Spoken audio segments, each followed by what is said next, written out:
Hello everyone, नमस्कार। मैं यादवेंद्र आपका हार्दिक स्वागत करता हूं आज मैग्नेट ब्रेन्स कंपटीशन के इस चैनल पर एक और नए वीडियो में।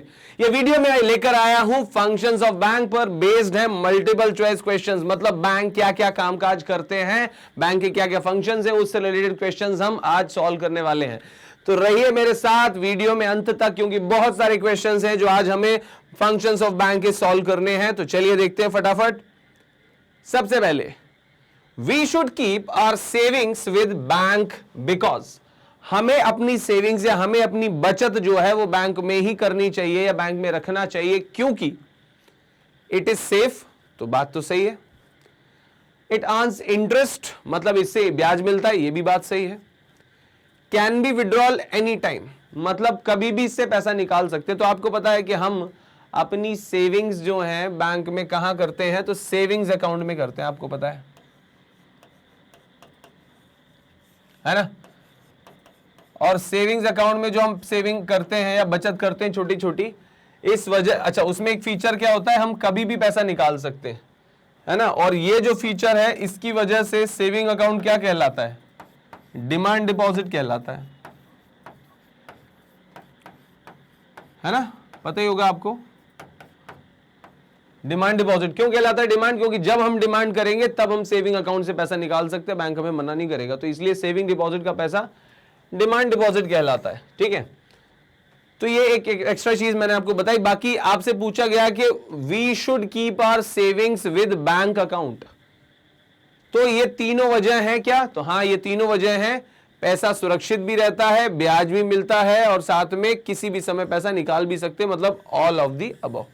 ये तीनों जो है आंसर इसके सही है। चलिए बात करते हैं नेक्स्ट क्वेश्चन पर। देखिए ऑल ऑफ दी अबव है इसका आंसर, है ना। अगला question, bank does not give loan against. Bank जो है वो लोन देते हैं, आपको पता है। और बैंक जो लोन देते हैं तो वो कुछ ना कुछ कोलेटरल गिरवी रखवाते हैं, मतलब ये कि कोई सिक्योरिटी, है ना, इस बात की जमानत कि भाई हम आपको लोन दे रहे हैं, और अगर कल को आप लोन जो है रीपे नहीं कर पाए तो हम अपने लोन की रिकवरी कहां से करें। कुछ ना कुछ वो गिरवी रखवाते हैं सिक्योरिटी के तौर पर। तो क्या बैंक गोल्ड गिरवी रखने पर लोन दे देते हैं, तो हाँ जी हाँ दे देते हैं। क्या LIC के पॉलिसी के अगेंस्ट लोन मिल जाता है, तो मिल जाता है। क्या लॉटरी टिकट के बिहाफ पे लोन मिल सकता है, बताइए। NSC पे लोन मिल सकता है, बताइए। NSC मतलब क्या होता है, नेशनल सेविंग सर्टिफिकेट, राष्ट्रीय बचत पत्र। आप गवर्नमेंट का एक इंस्ट्रूमेंट है नेशनल सेविंग सर्टिफिकेट, जिसमें आप इन्वेस्ट करते हो, आपको उस पर ब्याज भी मिलता है। तो ये नेशनल सेविंग सर्टिफिकेट मान लीजिए आपने कुछ समय के लिए 3-4 साल के लिए खरीद के रखे हैं, और ये जो आपने खरीद के रखा है, आप इसको जमा करके बैंक में इसके बिहाफ पे लोन भी उठा सकते हो, है ना। तो ये सिक्योरिटी के तौर पे बिल्कुल रखा जा सकता है। लेकिन लॉटरी के टिकट के बदले लोन नहीं हो सकता, ऐसी कोई व्यवस्था जो है भैया सिस्टम में अभी है नहीं, है ना, कि हमने लॉटरी का टिकट खरीद लिया, लॉटरी खुली नहीं खुली पता नहीं, लेकिन उस पर लोन मिल जाए, तो ऐसा नहीं है। तो यहां पर जो आंसर है कि भाई किस वजह से लोन नहीं मिल सकता या क्या गिरवी रखने पे लोन नहीं मिल सकता, तो भैया लॉटरी टिकट जो है गिरवी रखने पे लोन नहीं मिल सकता। Option C is the right answer, आप ये याद रखेंगे। Next question, which bank having maximum number of branches in India. कौन सा बैंक है जिसकी भारत में सबसे ज्यादा ब्रांचेस हैं। तो अनडाउटेबली, है ना, मैं आपको बता देता हूं कि भैया रिजर्व बैंक का इसका आंसर नहीं है, बैंक ऑफ बड़ौदा भी इसका आंसर नहीं है, पंजाब नेशनल बैंक भी इसका आंसर नहीं है। None other than State Bank of India इसका आंसर है। स्टेट बैंक ऑफ इंडिया की पूरे भारत में लगभग 22,000 से ज्यादा ब्रांचेस है, मोर देन 22,000, है ना, ब्रांचेस, और लगभग 62,000 ATMs हैं। समझ रहे हैं आप, 22,000 से ज्यादा ब्रांचेस और 62,000 ATMs हैं किसके, SBI के, स्टेट बैंक ऑफ इंडिया के। ये भैया आप याद रखेंगे। और बेसिकली आपको बता दूं कि नित नई ब्रांचेस खुलती रहती हैं, इसलिए आपने लगभग ये अप्रॉक्सी लिखना होता है। इंडिया में कहीं ना कहीं किसी ना किसी गांव में, कस्बे में, छोटे इलाके में, शहर में एक ना एक ब्रांच SBI की खुली रही होती है ना। तो इसीलिए इसका एकदम एग्जैक्ट फिगर आपको नहीं लिखना है ना, और ना ही कहीं आपको लिखा मिलेगा, ऐसा ही रहता है फिलहाल। तो स्टेट बैंक ऑफ इंडिया जो है उसकी सबसे ज्यादा ब्रांचेस है भारत में, लगभग कितनी बताई मैंने, 22,000 से ज्यादा ब्रांचेस है। तो ये जो है रहा आंसर इसका, है ना, चेक कर लीजिए आप, देखिए हाँ स्टेट बैंक ऑफ इंडिया जो है वो इसका आंसर है। अब बात करते हैं 100 rupees note is signed by, 100 rupees का नोट जो है किसके द्वारा साइन किया जाता है। तो फ्रेंड्स मैं आपको बता दूं कि हमारे यहाँ जो है नोट 1 रुपए का भी होता है ना, 5 रुपए का भी होता है, 10 रुपए का भी होता है, 50 रुपए का भी होता है, 100 रुपए का भी होता है, अब तो 200 रुपए का भी होता है, 500 रुपए का भी होता है, 1000 का नहीं होता है, 500 के बाद सीधा 2000 रुपए का नोट होता है। ये इतने नोटों के डिनोमिनेशन है इंडिया में। तो आपको बता दूं कि ये जो 1 रुपए का नोट बस है, क्लियर है, इसको छोड़ दिया जाए तो जो बाकी सारे नोट्स हैं, ये और ये सारे नोट्स, इन सब पर एक ही व्यक्ति के सिग्नेचर होते हैं, और वो है भैया गवर्नर ऑफ आरबीआई। आरबीआई के गवर्नर के सिग्नेचर होते। तो आपसे पूछा जाएगा क्या 100 रुपए के नोट पे, अरे भैया 100 रुपए के नहीं, 1 रुपए का नोट छोड़ के सभी नोटों पर गवर्नर के सिग्नेचर होते हैं, है ना। तो आपसे पूछा है 100 रुपए के नोट पे किसके सिग्नेचर है, तो right answer is C, governor of RBI. Governor of RBI के सिग्नेचर होते हैं। अच्छा अब आप बोलोगे कि यार 1 रुपए के नोट पे किसके सिग्नेचर होते हैं, तो वो होते हैं फाइनेंस सेक्रेटरी, मतलब कि वित्त सचिव, वित्त मंत्रालय के सचिव या वित्त सचिव के जो है सिग्नेचर होते हैं, आप याद रखेंगे। फाइनेंस सेक्रेटरी के सिग्नेचर होते हैं। वित्त सचिव जो है क्या करता है, हस्ताक्षर करता है, साइन करता है। किस पे करता है, नोट पर। कौन से नोट पर, 1 रुपए के नोट पे। बाकी सब पे गवर्नर के साइन होते हैं, ये आप याद रखेंगे। आप चाहें तो चेक कर सकते हैं आंसर, देखिए आरबीआई गवर्नर, 100 रुपए के नोट पर आरबीआई, 100 रुपए नहीं, 100 रुपए, 200, 500, 2000, 50, 10, 5, सारे नोटों पर गवर्नर के ही साइन होते हैं। सिर्फ 1 रुपए के नोट पर फाइनेंस सेक्रेटरी के हस्ताक्षर होते हैं, ये आप याद रखेंगे। चलिए next question, ATM password should be kept in. ATM password जो है वो हमें जो है बेसिकली रखना चाहिए कहां पर, पर्सनल डायरी में, ऑफिस डायरी में, मेमोरी में, या ऑल ऑफ द अबव। तो भैया देखो ऐसा है कि आप समझदार हैं कि पर्सनल डायरी है पर खो सकती है, किसी को मिल सकती है, तो ये तो ऑप्शन नहीं है। ऑफिस डायरी का भी सेम है, किसी को मिल जाएगी, तो ये भी ऑप्शन नहीं हो। जब ये ऑप्शन नहीं है तो फिर ऑल ऑफ द अबव हो ही नहीं सकता, मतलब the right answer should B ऐसा मेमोरी। मतलब ये कि आपको बस याद ही रखना चाहिए, है ना।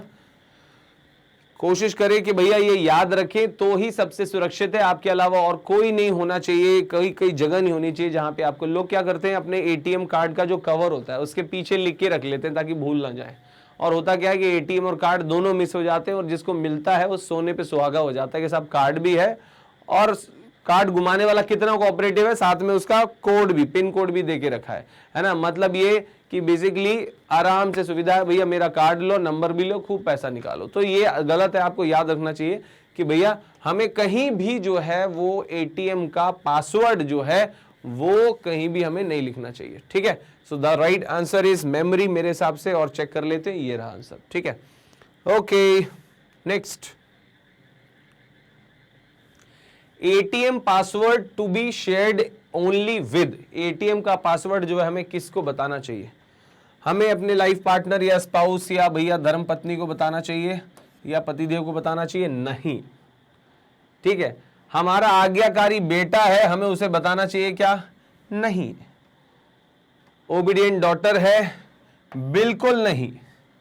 मतलब ये कि आपको अपने एटीएम के पासवर्ड की जानकारी जो है वो किसी को नहीं देनी चाहिए, क्लियर है। आपको खुद ही ऑपरेट करना चाहिए, ऐसा नहीं है कि आप उन पे भरोसा नहीं करते, लेकिन गलती से उनसे अगर किसी से शेयर हो गया तो इसका मिसयूज हो सकता है।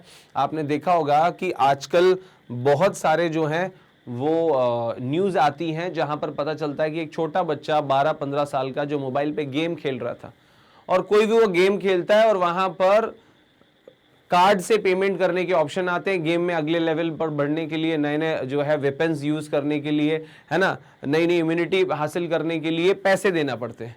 और वो बच्चे जो हैं, क्योंकि उन्हें पासवर्ड पता होता है और मोबाइल में जो है उनको उतनी अथॉरिटी रहती है, वो पेमेंट करके लाखों रुपए जो है खाली कर देते हैं माँ बाप के अकाउंट से। तो सुरक्षा की दृष्टि से मैं आपको बता रहा हूं बेसिकली कि हो सके तो पासवर्ड किसी के साथ शेयर मत कीजिए, खुद ही अपना एटीएम कार्ड आप ऑपरेट कीजिए।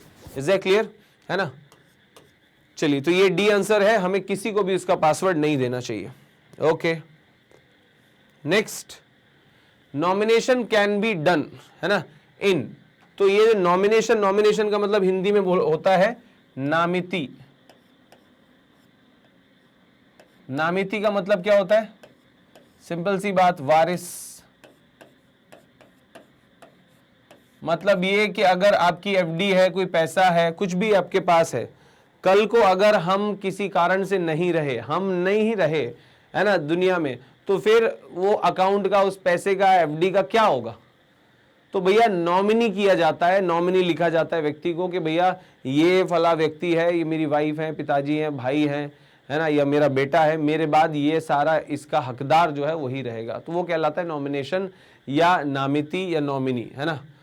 तो सेविंग अकाउंट में भी कर सकते हैं डेफिनेटली, रिकरिंग डिपॉजिट अकाउंट में भी, फिक्स्ड डिपॉजिट अकाउंट में। मतलब कि the right answer is all of the above.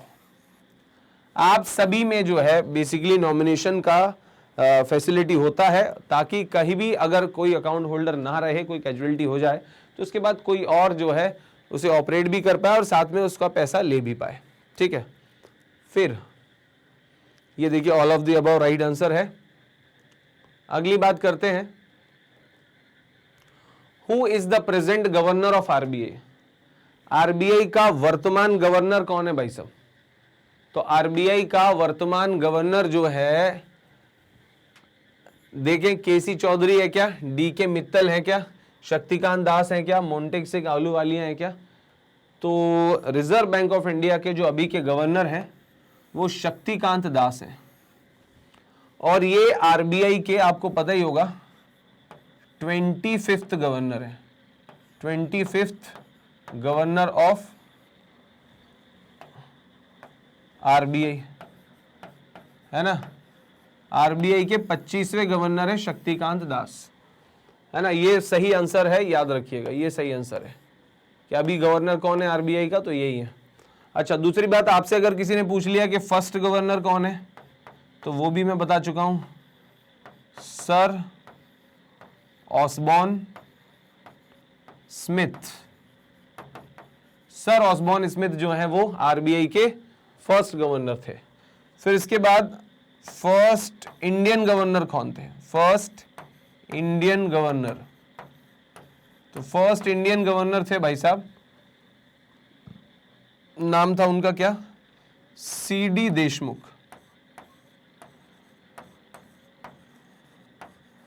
CD Deshmukh, है ना। ये आरबीआई के पहले गवर्नर थे, सीडी देशमुख भाई साहब, है ना। और ये सर ऑसबॉर्न स्मिथ, ये फर्स्ट गवर्नर थे, ये फर्स्ट इंडियन गवर्नर थे। ये 1935 में बने थे और ये 1943 में बने थे, और ये तो प्रेजेंट में भी हैं, है ना, प्रेजेंट गवर्नर है, वर्तमान है 25वें गवर्नर शक्तिकांत दास, ये आप याद रखेंगे। Is that clear? चलिए नेक्स्ट क्वेश्चन की तरफ बढ़ते हैं। अगला क्वेश्चन ये रहा आपकी स्क्रीन पर, who is the present governor of RBI? मतलब आरबीआई के वर्तमान गवर्नर कौन है? Who is the present governor of RBI? तो यहां पर बेसिकली जो है मुझे लगता है मैंने क्वेश्चन जो है वो वही पढ़ लिया, नेक्स्ट नहीं किया। ये जो है आंसर है हमारा ग्रीन है ना, ठीक है। फिर उसके बाद which bank logo is shown in the image? अरे भाई ये क्या कोई पूछने वाली बात है कि ये कौन से बैंक का जो है वो लोगो है ना। तो स्टेट बैंक ऑफ इंडिया का लोगो है ये, हम बहुत अच्छे से जानते हैं, है ना, ब्लू कलर, है ना। और ऐसे डार्क ब्राउन में मैरून कलर में जो है वो पंजाब नेशनल बैंक का लोगो होता है, कुछ इस तरह से आपने देखा होगा, है ना।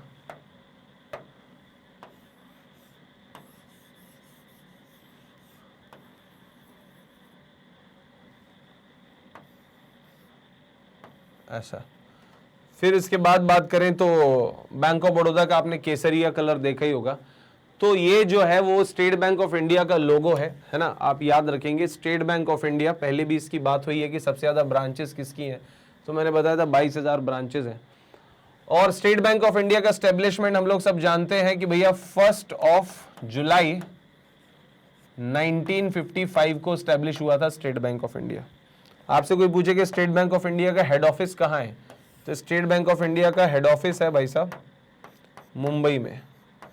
कहाँ पर है?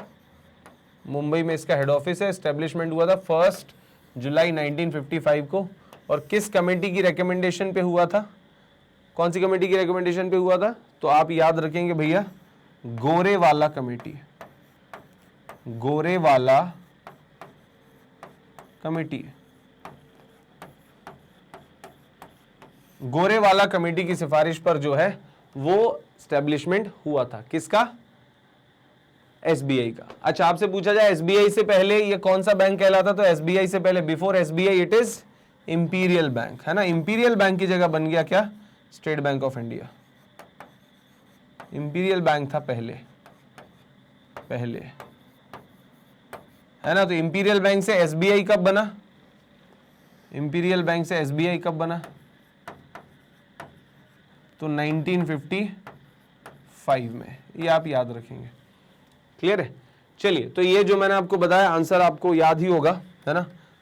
ये state Bank of India, which bank logo is shown in the image. तो भैया ये जो लोगो है वो स्टेट बैंक ऑफ इंडिया का है, आपको याद है। चलिए अब आगे बात करते हैं नेक्स्ट क्वेश्चन की तरफ। Minimum age required to open saving bank account. तो भैया सबसे कम एज में जो है वो हम क्या कर सकते हैं? सेविंग बैंक अकाउंट खोल सकते हैं। तो आप बताइए सबसे कम एज में सेविंग बैंक अकाउंट खोलना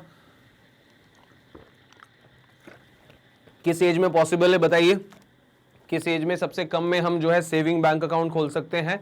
तो भैया हम खोल सकते हैं ये सेविंग बैंक अकाउंट 8 ईयर में नहीं,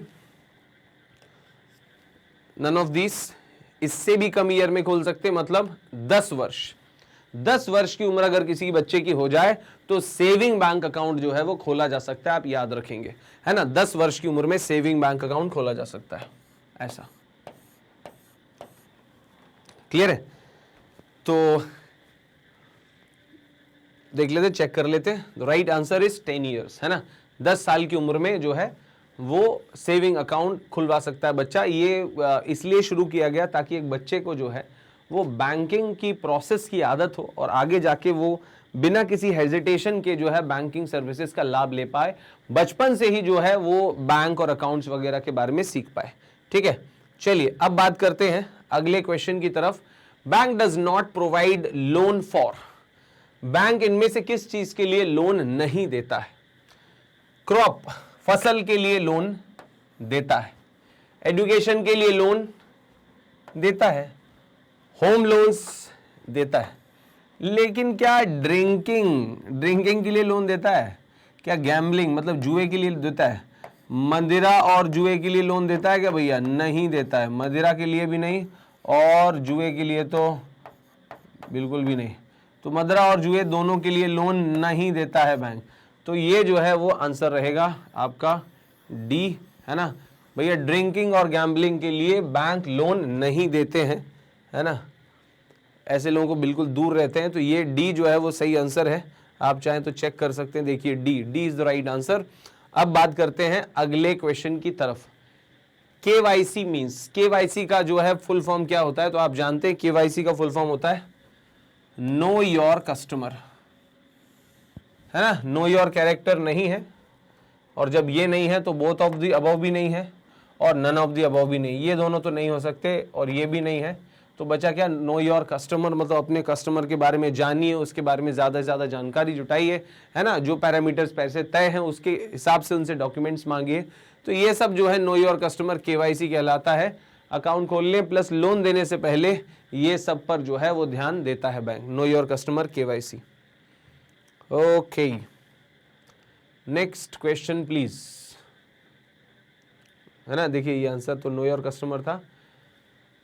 loans from money lenders are, मतलब ये कि जो मनी लेंडर्स होते हैं ना, मनी लेंडर मतलब मैं बोलूंगा स्थानीय साहूकार, है ना, यहाँ पे लिख देता हूँ ताकि बार बार आपको दिक्कत ना हो।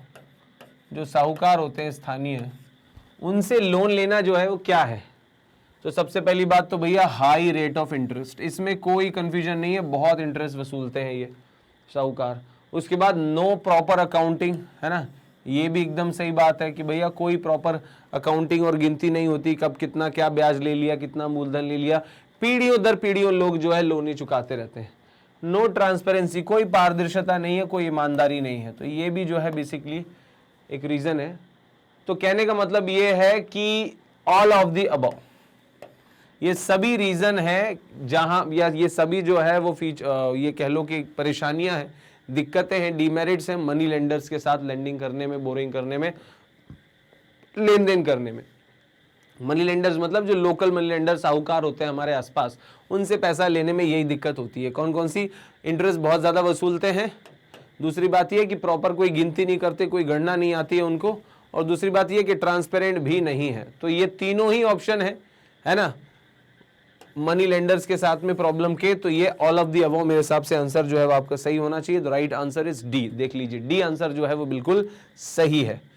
चलिए नेक्स्ट क्वेश्चन की तरफ बढ़ते हैं। अपने आप को टेस्ट भी जरूर करते जाइए, आप मेरे बताने से पहले आंसर अपनी कॉपी में मार्क करते जाइए, अपने आप को चेक कीजिए कितने मार्क्स आपके आ रहे हैं, आप मुझे कमेंट सेक्शन में भी बता सकते हैं। चलिए नेक्स्ट क्वेश्चन की तरफ बढ़ते हैं। ATM मीन्स, ये तो एब्रीविएशन है, नॉर्मल फुल फॉर्म आपसे पूछा जाता है, तो एनी टाइम मनी तो बिल्कुल भी नहीं है ना, और ऑटो ट्रक महिंद्रा ये भी नहीं है, नन ऑफ दीज भी नहीं है।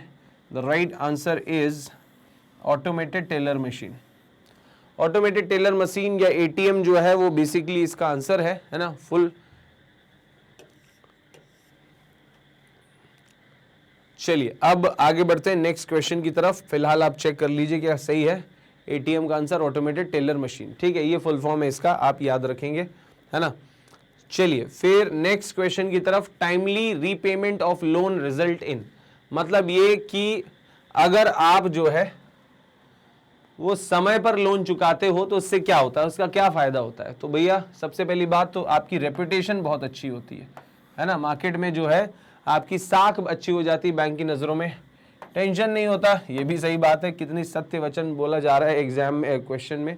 अच्छा, easily availability of loan in future, ये भी तय बात है कि आपने व्यवहार अच्छा बना के रखा है, आपने समय पर लोन चुकाया है, तो आगे भी आपको जो है तो कहीं ना कहीं लोन अच्छे आसानी से मिल जाएगा। तो ये भी आंसर सही बैठ रहा है, ये भी सही बैठ रहा है, ये भी सही बैठ रहा है, मतलब the right answer is all of the above, है ना, ये सभी जो है वो सही आंसर है और आप इसे देख सकते हैं, करेक्ट। चलिए अब बात करते हैं नेक्स्ट।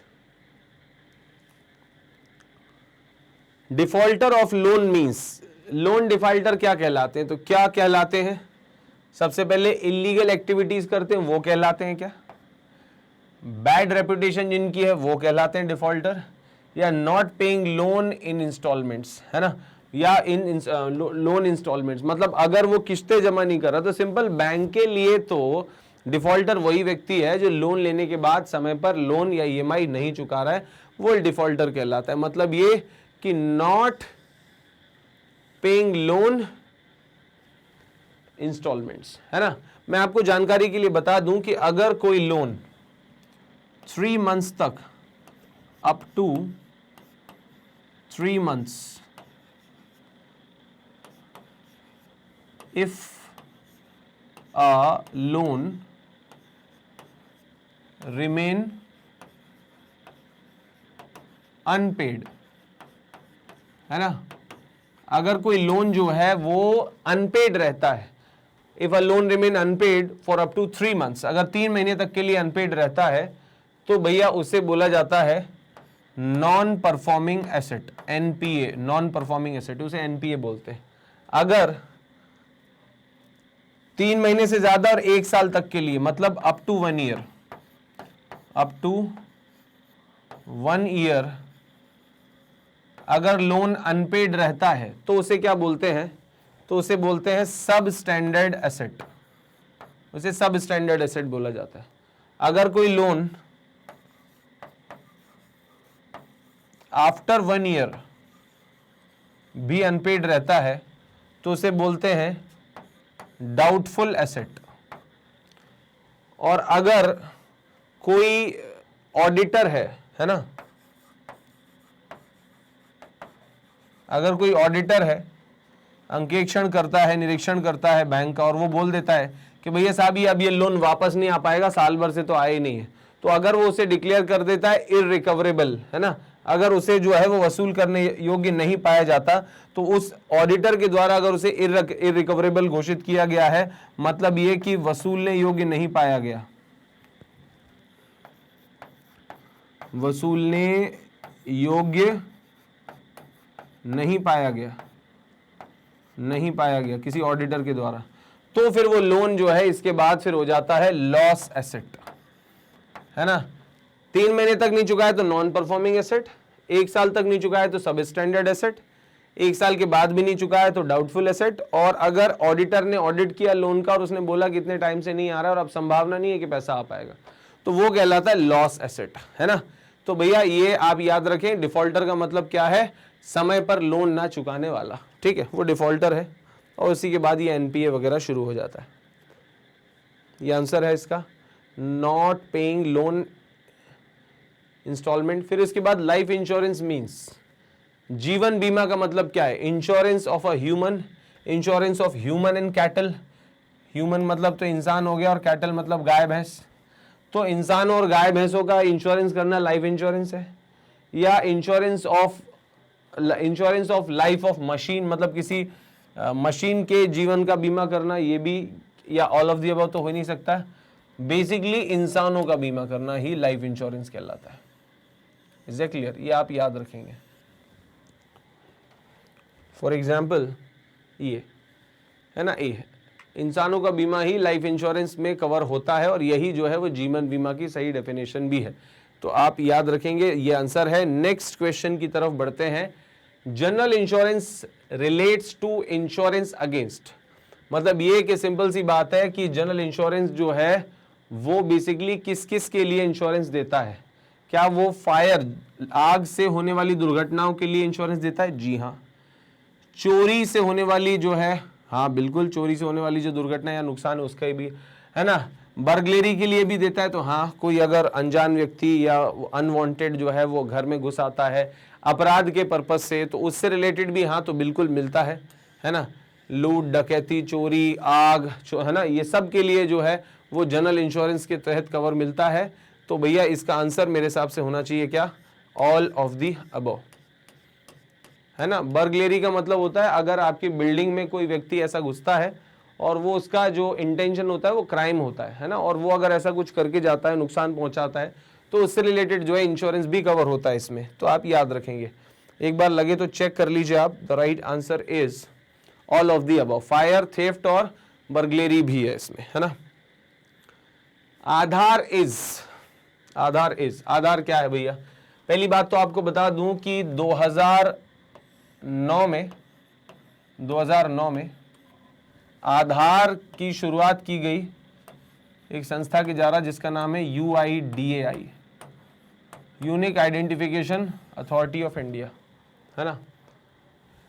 तो आधार जो है वो क्या है, क्या एक 12 डिजिट नंबर है? तो बिल्कुल सही है, ये 12 डिजिट नंबर है। क्या ये आइडेंटिटी प्रूफ है जो UIDAI ने इशू किया है? तो देखो मैंने सामने लिख दिया, UIDAI ने 2009 में जो है इससे शुरुआत की थी। फिर उसके बाद नन ऑफ दी अबव तो हो ही नहीं सकता, है ना। बोथ ऑफ दीज है क्या? हाँ, ए और बी बोथ है, मतलब the right answer is C, C should be the right answer. आप देख लो भैया कि सी जो है वो आपका राइट आंसर होना चाहिए, ये सी जो है वो आपका राइट आंसर है। चलिए अब बढ़ते हैं नेक्स्ट क्वेश्चन की तरफ, है ना। नेक्स्ट क्वेश्चन क्या है देख लेते हैं। ये रहा आपका अगला क्वेश्चन, ई और एस मीन्स। अब ई और एस का मतलब जो है, ई और S means in banking. Banking में इसका क्या मतलब है? ईस्ट और south zone, easy and Swift, either और सर्वाइवर, और नन ऑफ द अबव। तो ये आंसर जो है वो आप सॉल्व करें। इससे पहले मैं आपको बता देता हूं कि बेसिकली जब जॉइंट अकाउंट होता है ना, अगर जब जॉइंट अकाउंट होता है, मान लीजिए कि एक बैंक है और बैंक में कोई अकाउंट है,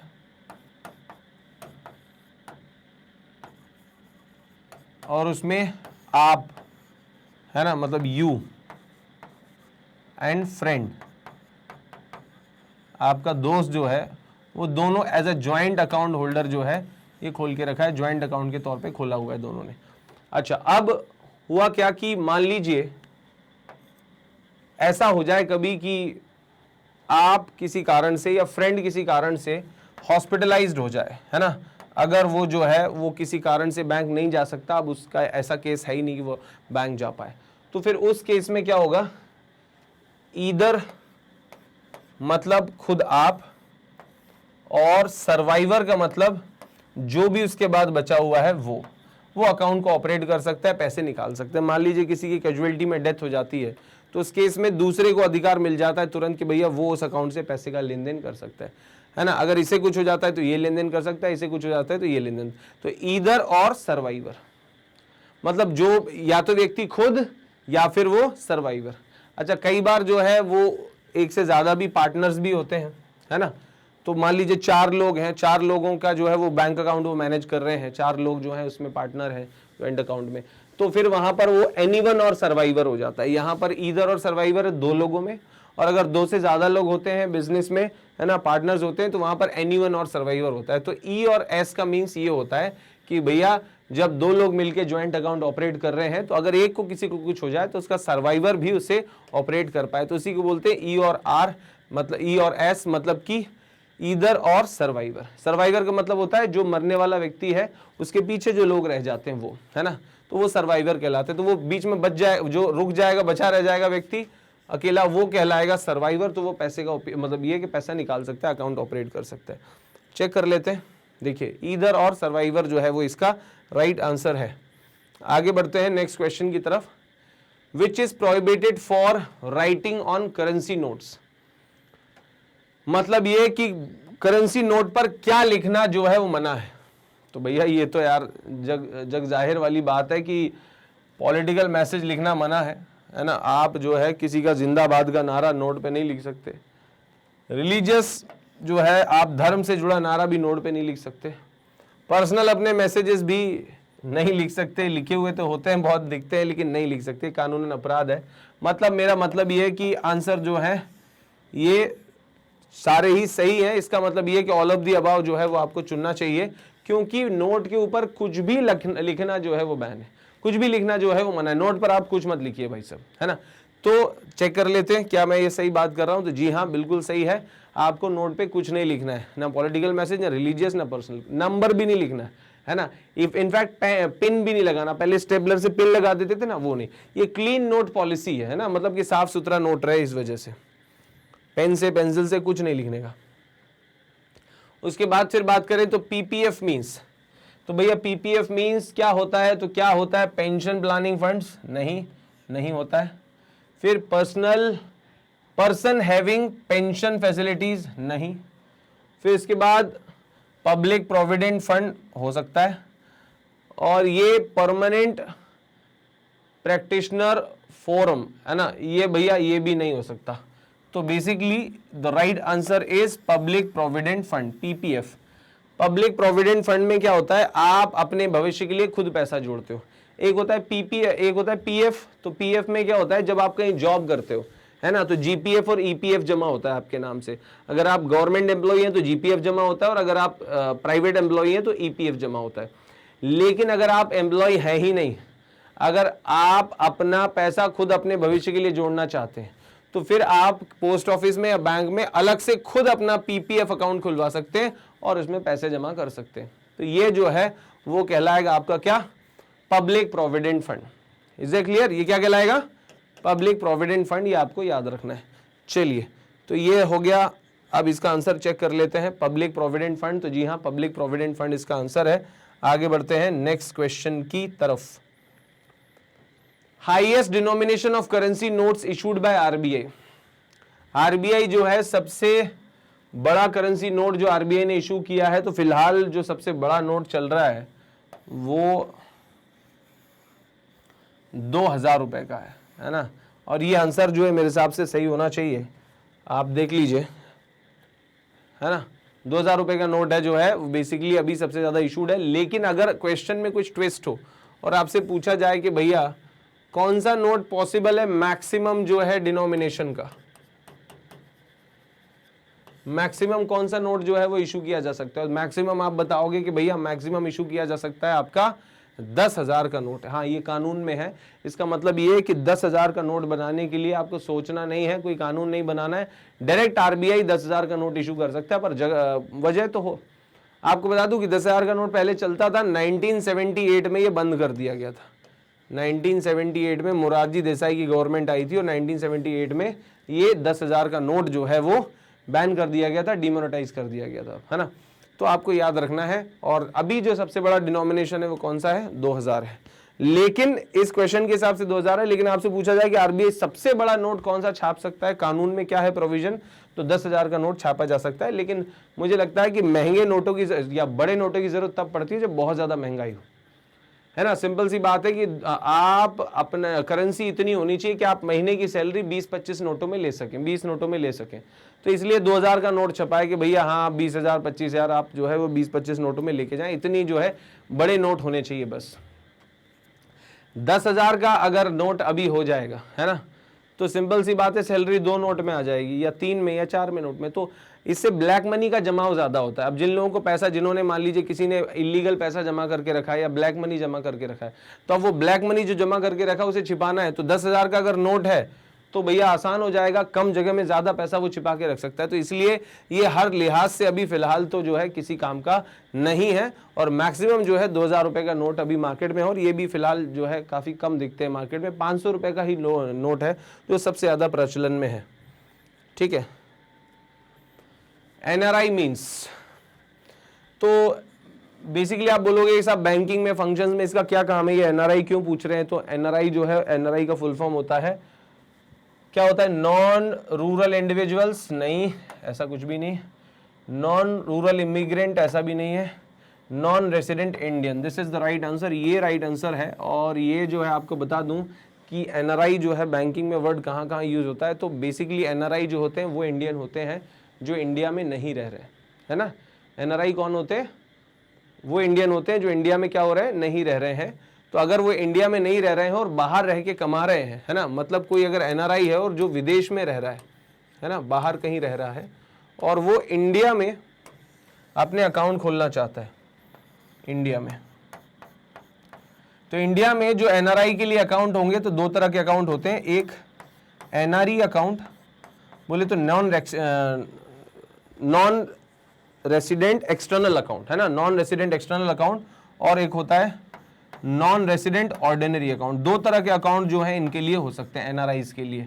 ये एनआरआई बंदा जो विदेश में कहीं बैठा हुआ है, ये बेसिकली अगर इंडिया में अपना पैसा जमा करना चाहता है और इसका पैसा वो कमाता विदेश में ही है, अगर विदेश में वो पैसा कमाता है तो ऑब्वियसली डॉलर या कोई दूसरी करेंसी रही होगी, तो उसके लिए ये वाला अकाउंट है। डॉलर वगैरह के लिए जो विदेश से पैसा वो भेज रहा है उसके लिए ये है ना। वो पैसा जो है कहां से आया है, विदेश से।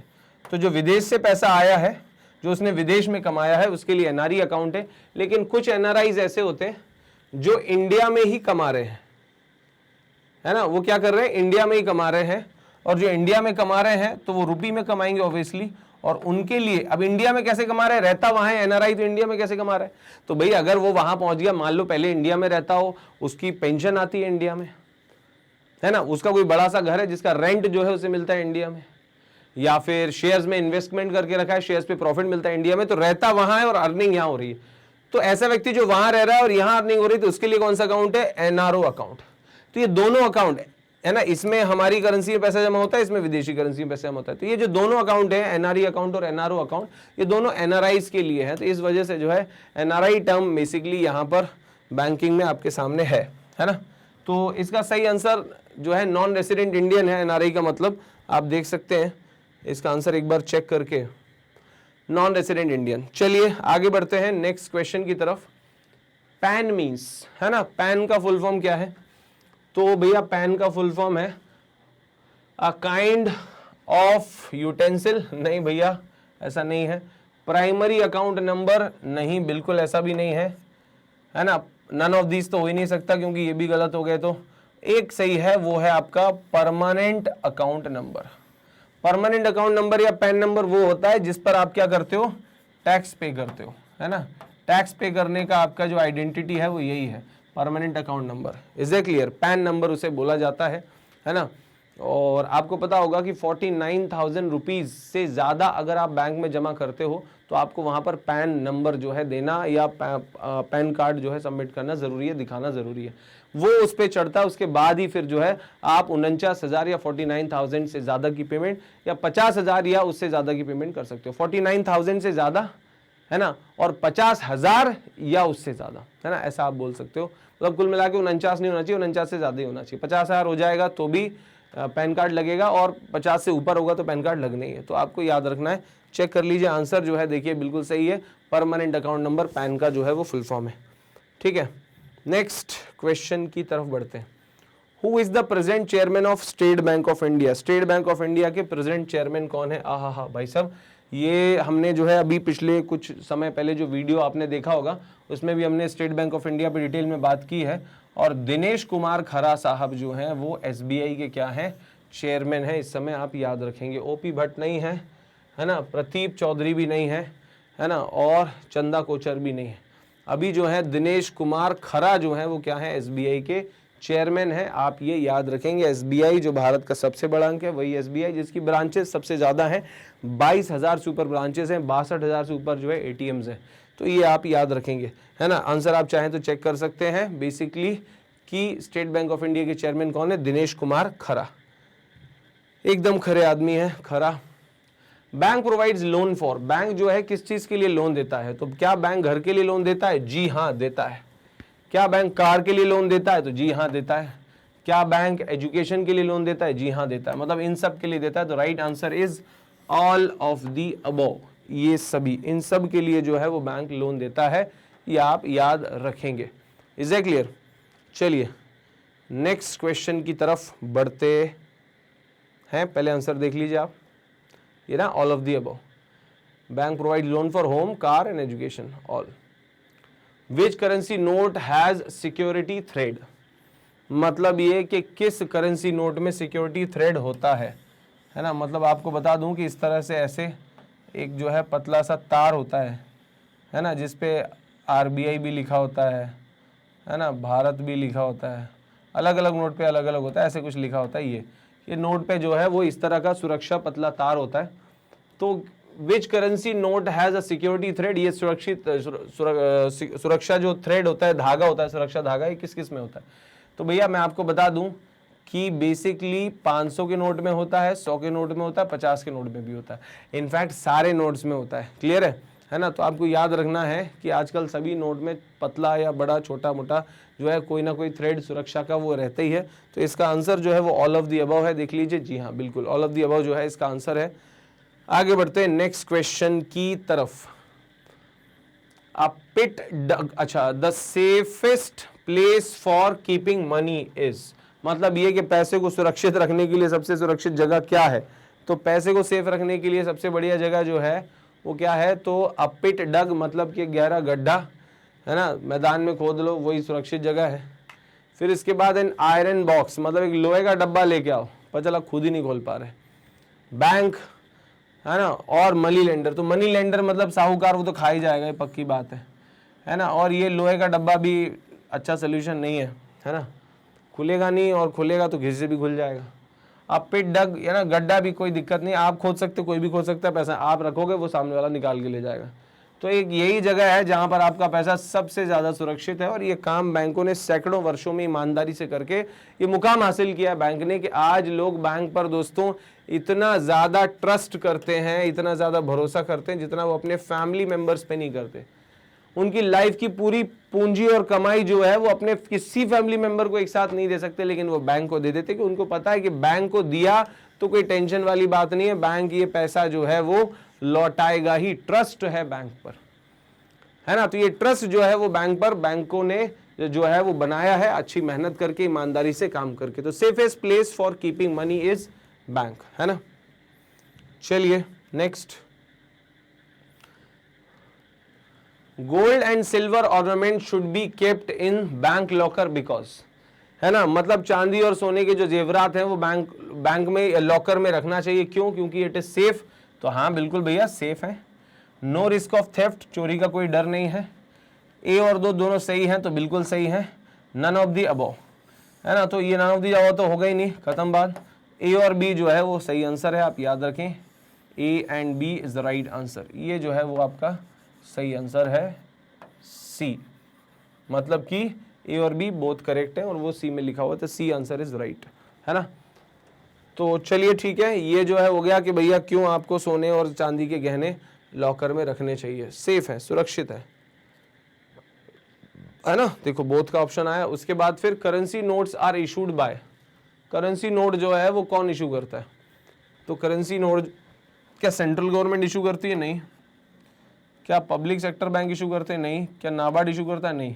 रिजर्व बैंक ऑफ इंडिया जो है करेंसी नोट इशू करता है as per the demand of GDP. GDP की डिमांड के हिसाब से वो जो है वो क्या करता है, करेंसी बेसिकली इशू करता है, जारी करता है। जीडीपी की डिमांड के हिसाब से, मतलब जितनी देश में विदेशी मुद्रा है, जीडीपी है, कारोबार है, उसकी रिक्वायरमेंट के हिसाब से देश में जो है करेंसी प्रिंट करी जाती है, इशू की जाती है। तो आपको रिजर्व बैंक ऑफ इंडिया याद रखना, ये सब काम रिजर्व बैंक ऑफ इंडिया का है। Right answer is reserve bank of India. Okay, coins are issued by, है ना। कॉइन्स कौन इशू करता है? तो भाई साहब कॉइन्स जो है इशू करता है, वो करता है, देखो आपको बता दूं, मैंने कॉइन्स इशू करने वाली एक ही ऑर्गेनाइजेशन है, SPMCIL,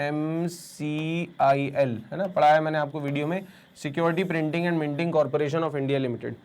प्रिंटिंग है मतलब यहाँ छपाई भी होती है, नोट भी छपते हैं, और मिंटिंग है मतलब कि मिंट है, टकसाल है, यहाँ सिक्के बनते हैं, है ना, टकसाल है ये।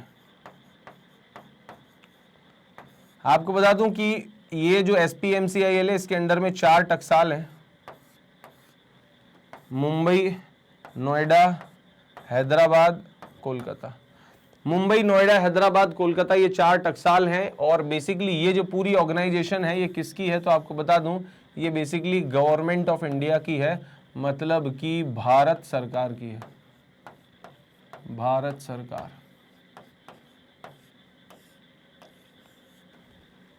है ना। भारत सरकार का जो है ये ऑर्गेनाइजेशन है SPMCIL, और उसी के अंडर में सिक्के बनते हैं। तो आप समझ जाइए कि coins are issued by government of India. सिक्के जो है वो सारे सिक्के गवर्नमेंट जारी करती है, और 1 रुपए का नोट भी गवर्नमेंट जारी करती है ना। और 1 रुपए के नोट को छोड़ के बाकी सारे नोट जो है वो RBI इशू करता है, ये आपको याद रखना है। क्लियर है? चलिए नेक्स्ट क्वेश्चन की तरफ बढ़ते हैं। ये गवर्नमेंट ऑफ इंडिया सही है, coins are issued by government of India. Bank passbook is issued by bank, बिल्कुल करेक्ट है। बैंक पासबुक जो है वो बैंक के द्वारा ही जारी की जाती है। फिर इसके बाद contains transaction details of bank account, बिल्कुल, मैंने कब कितना पैसा निकाला है या जमा किया है, सारे लेन देन का हिसाब जो है वो पासबुक में होता है। उसके बाद फिर शोज बैलेंस इन अकाउंट, मतलब ये कि बेसिकली ये बैलेंस भी बताती है, ट्रांजैक्शन डिटेल्स भी बताती है, और बैंक से इशू करता है, मतलब all of the above is the right answer. ये जो है वो सही आंसर है, ये आपको याद रहेगा। ठीक है, आप चाहें तो चेक कर सकते हैं। देखो ये जो है वो आंसर सही है, bank passbook is issued by bank, है ना। और दूसरी बात, ट्रांजैक्शन की डिटेल्स भी होती हैं और साथ में बैलेंस अमाउंट भी आपको जो है वो बताती हैं। Okay next, bank page interest on, bank जो है वो किस पे इंटरेस्ट पे करता है? क्या बैंक डिपॉजिट पे इंटरेस्ट पे करता है? जी हां। क्या बैंक लोन पे इंटरेस्ट पे करता है? लोन पे इंटरेस्ट लेता है, डिपॉजिट पे इंटरेस्ट पे करता है। तो बोथ ए एंड बी हो नहीं सकता, नन ऑफ दीज हो नहीं सकता।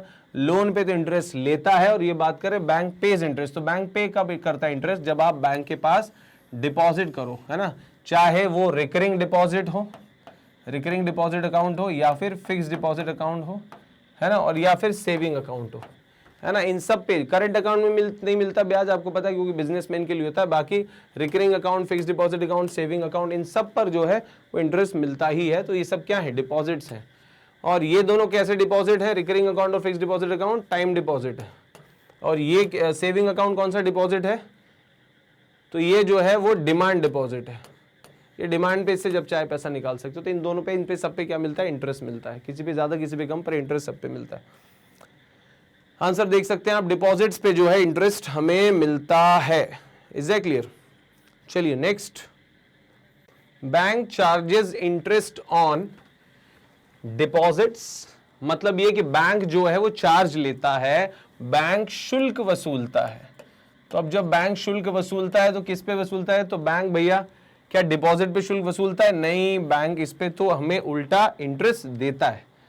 क्या लोन पर वो हमसे चार्जेस लेता है? तो हाँ, ब्याज जो है वो वसूलता है ना, या शुल्क वसूलता है।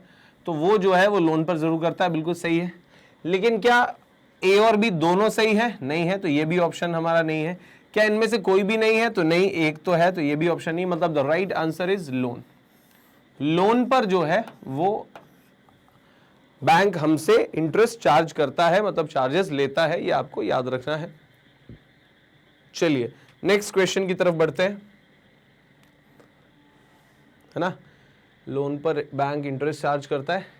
Education loan cover tuition fee and expenses. क्या एजुकेशन लोन में ट्यूशन फी और एक्सपेंसेस आते हैं? तो हाँ, आते हैं, बिल्कुल सही बात है, आते हैं, करेक्ट है ये। Are repayable after competition, after completion of courses.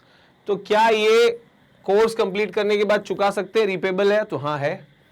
फिर इसके बाद granted for studies in India and abroad, बिल्कुल सही है, चाहे आप बाहर पढ़ लो, अब्रॉड में या इंडिया में पढ़ो, दोनों के लिए लोन दिया जाता है। मतलब ये भी सही है कि भैया ट्यूशन फी और एक्सपेंसेस के लिए लोन मिल जाता है। दूसरा कि repayable after completion of course, उसके लिए भी मिल जाता है। और तीसरा कि भैया ये भारत और बाहर भी स्टडी के लिए दिया जाता है। तीनों सही है।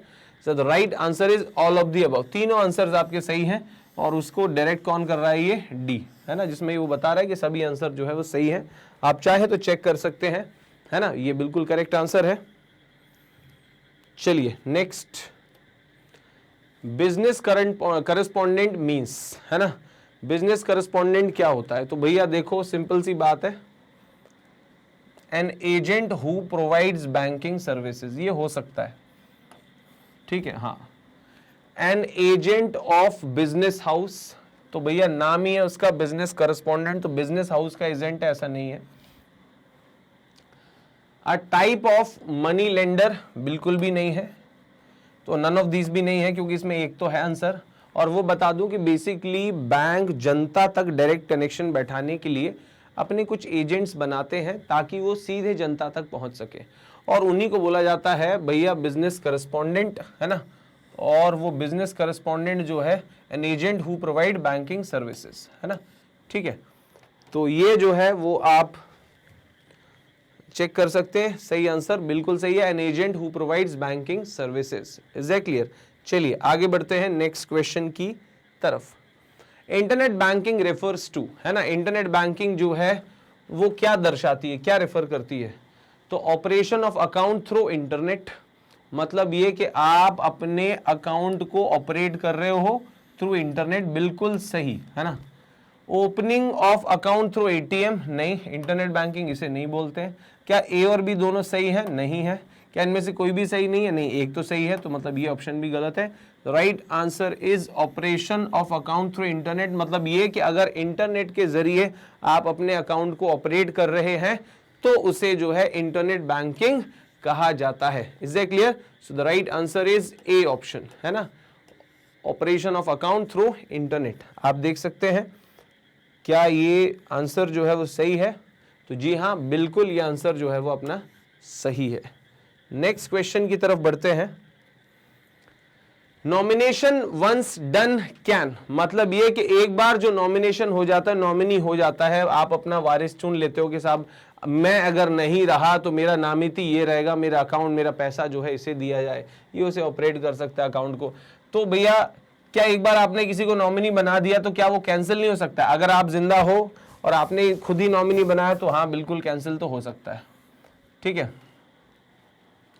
नॉट बी कैंसल्ड जो है यहां पर आपने, अगर जैसे मैंने ये जो है यहां पे टिक लगाया, ये टिक मुझे नहीं लगाना चाहिए था, क्योंकि nominee once done can not be cancelled. तो नहीं भैया, ऐसा नहीं है, कैंसिल हो सकता है।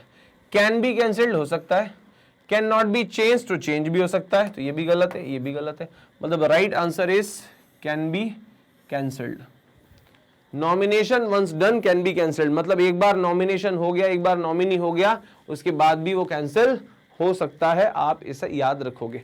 ठीक है, चलिए नेक्स्ट आगे बढ़ते हैं। इसे चेक कर लीजिए क्या ये सही जवाब है? तो जी हाँ, बिल्कुल सही जवाब है। आगे बढ़ते हैं नेक्स्ट क्वेश्चन की तरफ। Who can open bank account, bank account कौन ओपन कर सकता है? क्या कोई इंडियन सिटीजन? तो हाँ, इंडिया में इंडियन तो करेंगे। नॉन रेसिडेंट इंडियन, हाँ वो भी कर सकते हैं, एनआरआई। इलिटरेट, पढ़े लिखे पढ़े लिखे नहीं है, निरक्षर हैं अगर, तो इलिटरेट लोग, अनपढ़ लोग कर सकते हैं, तो हाँ वो भी अकाउंट खोल सकते हैं, है ना। अकाउंट खोलने के लिए तो सबके लिए स्वतंत्रता है, हालांकि उनको मैनेज करने की व्यवस्थाएं जो है वो बैंक उस हिसाब से करता है, उन्हें समझाता भी है, सिखाता भी है, अवेयर भी करता है। लेकिन ये तय बात है कि वो अगर भारत का नागरिक है, अगर वो एनआरआई है, विदेश में रहता है, और अगर वो इलिटरेट भी है तो भी वो बैंक अकाउंट तो खोल सकता है ना। बस ये कि उसे अब अंगूठे से ऑपरेट करना होता है, या फिर वो सिग्नेचर सीख भी सकता है। ठीक है, तो चेक कर सकते हैं answer all of the above, है ना। मतलब ये सभी लोग बैंक अकाउंट खोल सकते हैं, आपको याद रहेगा। ओके, चलिए आगे बढ़ते हैं। Pan number is required for, है ना।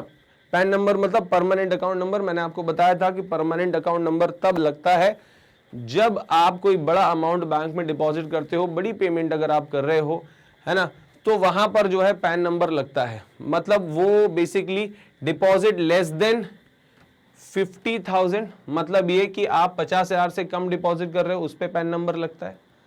या deposit in excess of 1 lakh, अगर आप 1 लाख से ज्यादा जमा कर रहे हो, क्या उस पे पैन नंबर लगता है।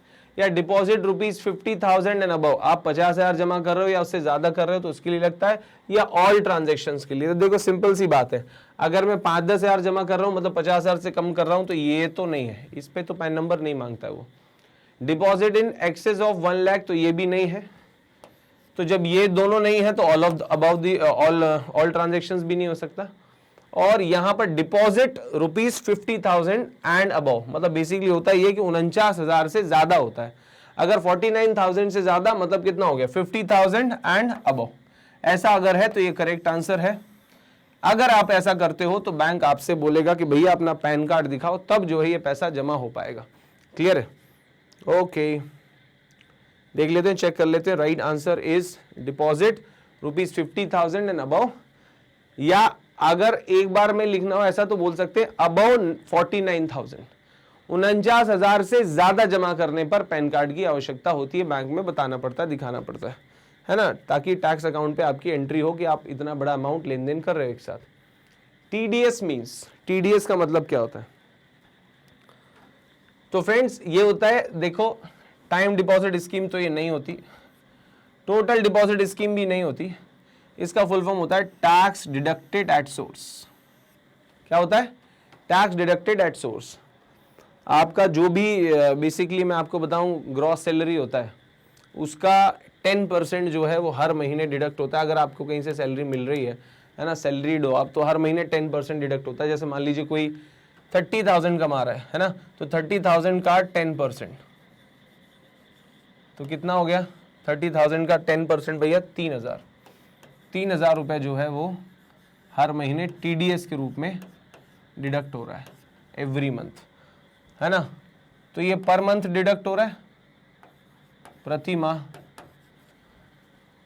और अब अगर ये 3,000 रुपए प्रति माह 12 महीने तक डिडक्ट हुए तो टोटल आपने कितना पैसा जो है दे दिया इसमें? 36,000 रुपए। अब मान लीजिए कि अगर आपकी जो इनकम है वो 30,000 रुपए है, तो इस हिसाब से साल का आप कितना कमाते हो? 3,60,000। अब 3,60,000 कमाया, उसमें से 36,000 आपको गवर्नमेंट ने टीडीएस काट लिया। तो अब यहां पर ये होगा कि मान लो गवर्नमेंट ने आपको छूट दे के रखी है, कितनी? गवर्नमेंट ने छूट दे के रखी है कि भैया 5 लाख तक कोई टैक्स नहीं है, टैक्स फ्री, आपको कोई टैक्स नहीं भरना है, टैक्स फ्री, जीरो है, 5 लाख तक का टैक्स, अगर गवर्नमेंट ने ऐसा करके रखा है। तो फिर क्या है, गवर्नमेंट टीडीएस तो ले चुकी है आपसे 36,000, तो वो क्या करेगी, बोलेगी आईटीआर फाइल करो। आईटीआर बोले तो इनकम टैक्स रिटर्न। जब हम आईटीआर फाइल करेंगे, इनकम टैक्स रिटर्न फाइल करेंगे भाई साहब, तो उसमें जो है ये बात समझ में आएगी कि अरे इनके पास जो इनकम है वो तो सिर्फ 3,60,000 है, उस पर टैक्स तो ले ही नहीं सकते, और हम टीडीएस काट चुके, तो फिर वो पैसा बाद में अकाउंट में वापस आ जाता है, रिटर्न आ जाता है। क्लियर है? आजकल जो है ऐसा सिस्टम हो गया है कि भैया जल्दी जो है वो ये पैसा आ जाता है, पहले बहुत टाइम लगता था, अभी 1 हफ्ते के अंदर अंदर ये पैसा आ जाता है। ठीक है, अच्छा, तो ये जो है वो बेसिकली क्या कहलाता है? Tax deducted at source. TDS मतलब मंथली थोड़ा थोड़ा टैक्स आपकी सैलरी से कटता रहता है। मान लो कि मुझे टैक्स देना बनता, मेरा टैक्स बन रहा था 30,000, है ना, इस पे मैं मान लो कि मुझे 30,000 टैक्स देना था इस सैलरी पे, है ना, 5 लाख तक की सैलरी पे। तो अब मैंने टैक्स कितना कटवा दिया? 36,000 रुपए, थोड़ा थोड़ा करके, कितना? 10% करके 36,000 हो गया। अब 30,000 मुझे टैक्स देना है, लेकिन मैंने एक्स्ट्रा कितना कटवा दिया? 36,000, तो एक्स्ट्रा कितना? 6, तो वो 6,000 मेरे अकाउंट में वापस आ जाएगा। तो ये प्रोसेस रहती है टीडीएस की, कि एडवांस में जो है एक एम्प्लॉय अपना पैसा जो कटवाता रहता है। नॉर्मल आप बिजनेस कर रहे हो, कहीं से पेमेंट आप ले रहे हो, तो वहां पर भी टीडीएस कटता है, ताकि थोड़ा थोड़ा जो है वो आपका टैक्स आपको इकट्ठा ना देना पड़े, है ना। चलिए, तो भैया इसका आंसर जो है वो देखो, टैक्स डिडक्टेड एट सोर्स, आप ध्यान रखेंगे। मैक्सिमम अमाउंट ऑफ चेक, मतलब चेक का जो है वो मैक्सिमम अमाउंट क्या है, अधिकतम राशि क्या है, तो वो आप भैया मैं आपको बता देता हूं। चेक का जो मैक्सिमम अमाउंट है 100 करोड़, तो ऐसा तो कहीं नहीं लिखा, 1 करोड़ ऐसा भी कहीं नहीं लिखा, और बेसिकली नो लिमिट, ऐसी कोई लिमिट नहीं होती चेक में, जो है वो आप कितना भी अमाउंट जो आपके अकाउंट में है आप उतना पैसा निकाल सकते हो। सीधी बात ये है, चेक का हिसाब किताब फंडा ये है, अगर जितना आपने चेक में अमाउंट भरा है अगर उतना आपके अकाउंट में है तो वो पूरा का पूरा पैसा आप निकाल सकते हो, ये नियम होता है, उसमें बाकी कोई लिमिट नहीं होती है ना।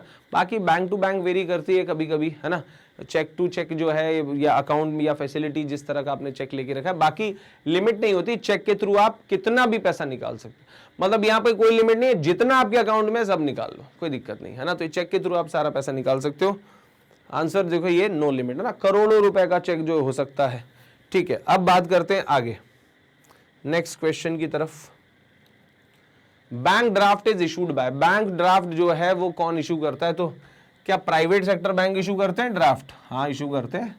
क्या रीजनल रूरल बैंक डीडी या डिमांड ड्राफ्ट इशू करते हैं? करते हैं। क्या public sector bank demand draft issue करते हैं? बिल्कुल करते हैं।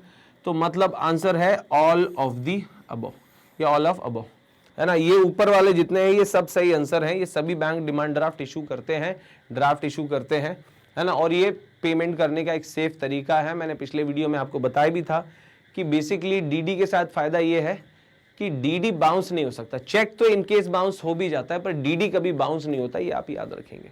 Is that clear? चलिए अब आगे बढ़ते हैं नेक्स्ट क्वेश्चन की तरफ। आंसर इसको चेक कर लीजिए आप चाहे तो। ये देखिए आंसर जो है वो सही है, ऑल ऑफ दी अबव, मतलब ये private bank, regional rural bank, public sector bank जो है ये सब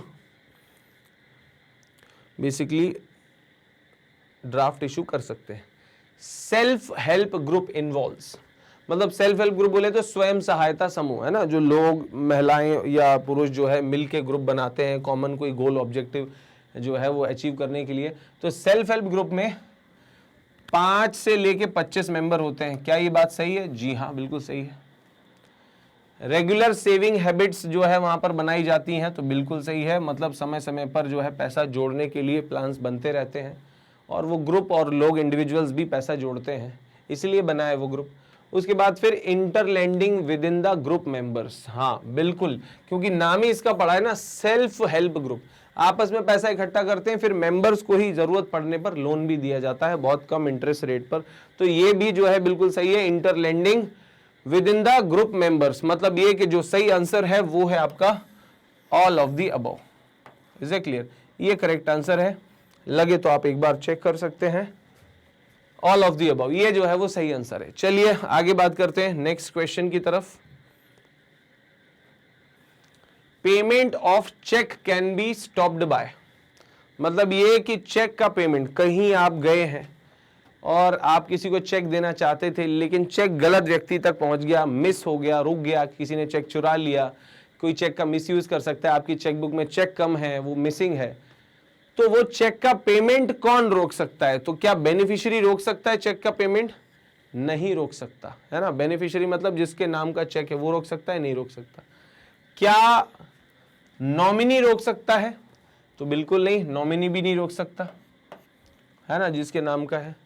फिर इसके बाद ड्रॉर ऑफ द चेक, जिसने चेक पे साइन किया था, क्या वो रोक सकता है? जी हां, वो रोक सकता है ना। तो कहने का मतलब ये है कि ये हो गया आपका ड्रॉर ऑफ द चेक, ये चेक जो साइन करता है बंदा, चेक जो बनाता है, वही बेसिकली क्या कर सकता है?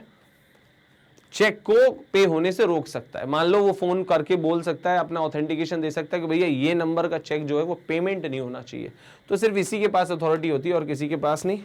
आप चेक कर लीजिए, ये रहा, है ना। तो बेसिकली ये ड्रॉर ऑफ द चेक जो है वो चेक, ड्रॉर कौन होता है? तो जैसे मैं बताऊं, ये इस तरह से चेक है, चेक में इधर नाम लिखा है 2, है ना। मान लीजिए कि रवि शास्त्री के नाम का चेक बनाया आपने, रवि शास्त्री को पेमेंट करनी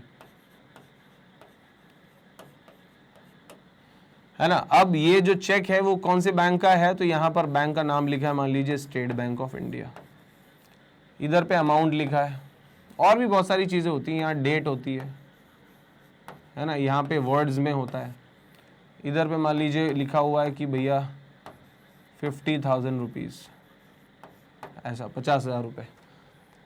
तो यहाँ मैंने सिग्नेचर कर दिया, मैंने रवि को जो है वो चेक दे दिया साइन करके, तो भैया ये जो मैंने सिग्नेचर किए हैं, रवि को दिया है चेक, और ये बैंक है, तो मेरा मतलब एसबीआई में अकाउंट है, तो अभी इसके पास, मेरे पास इसका चेक है, तो मैं कौन हूं जो मैंने साइन किया है? I am the drawer of the check,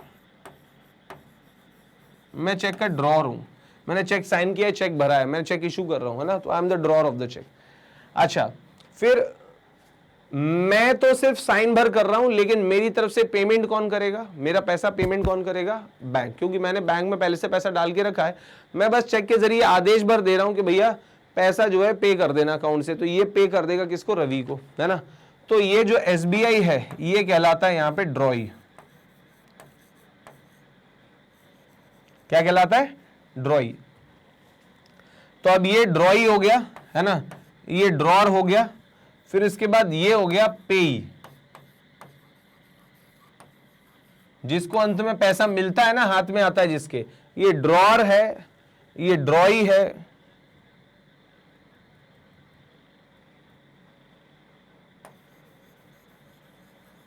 ये ड्रॉई है, ये पेई है,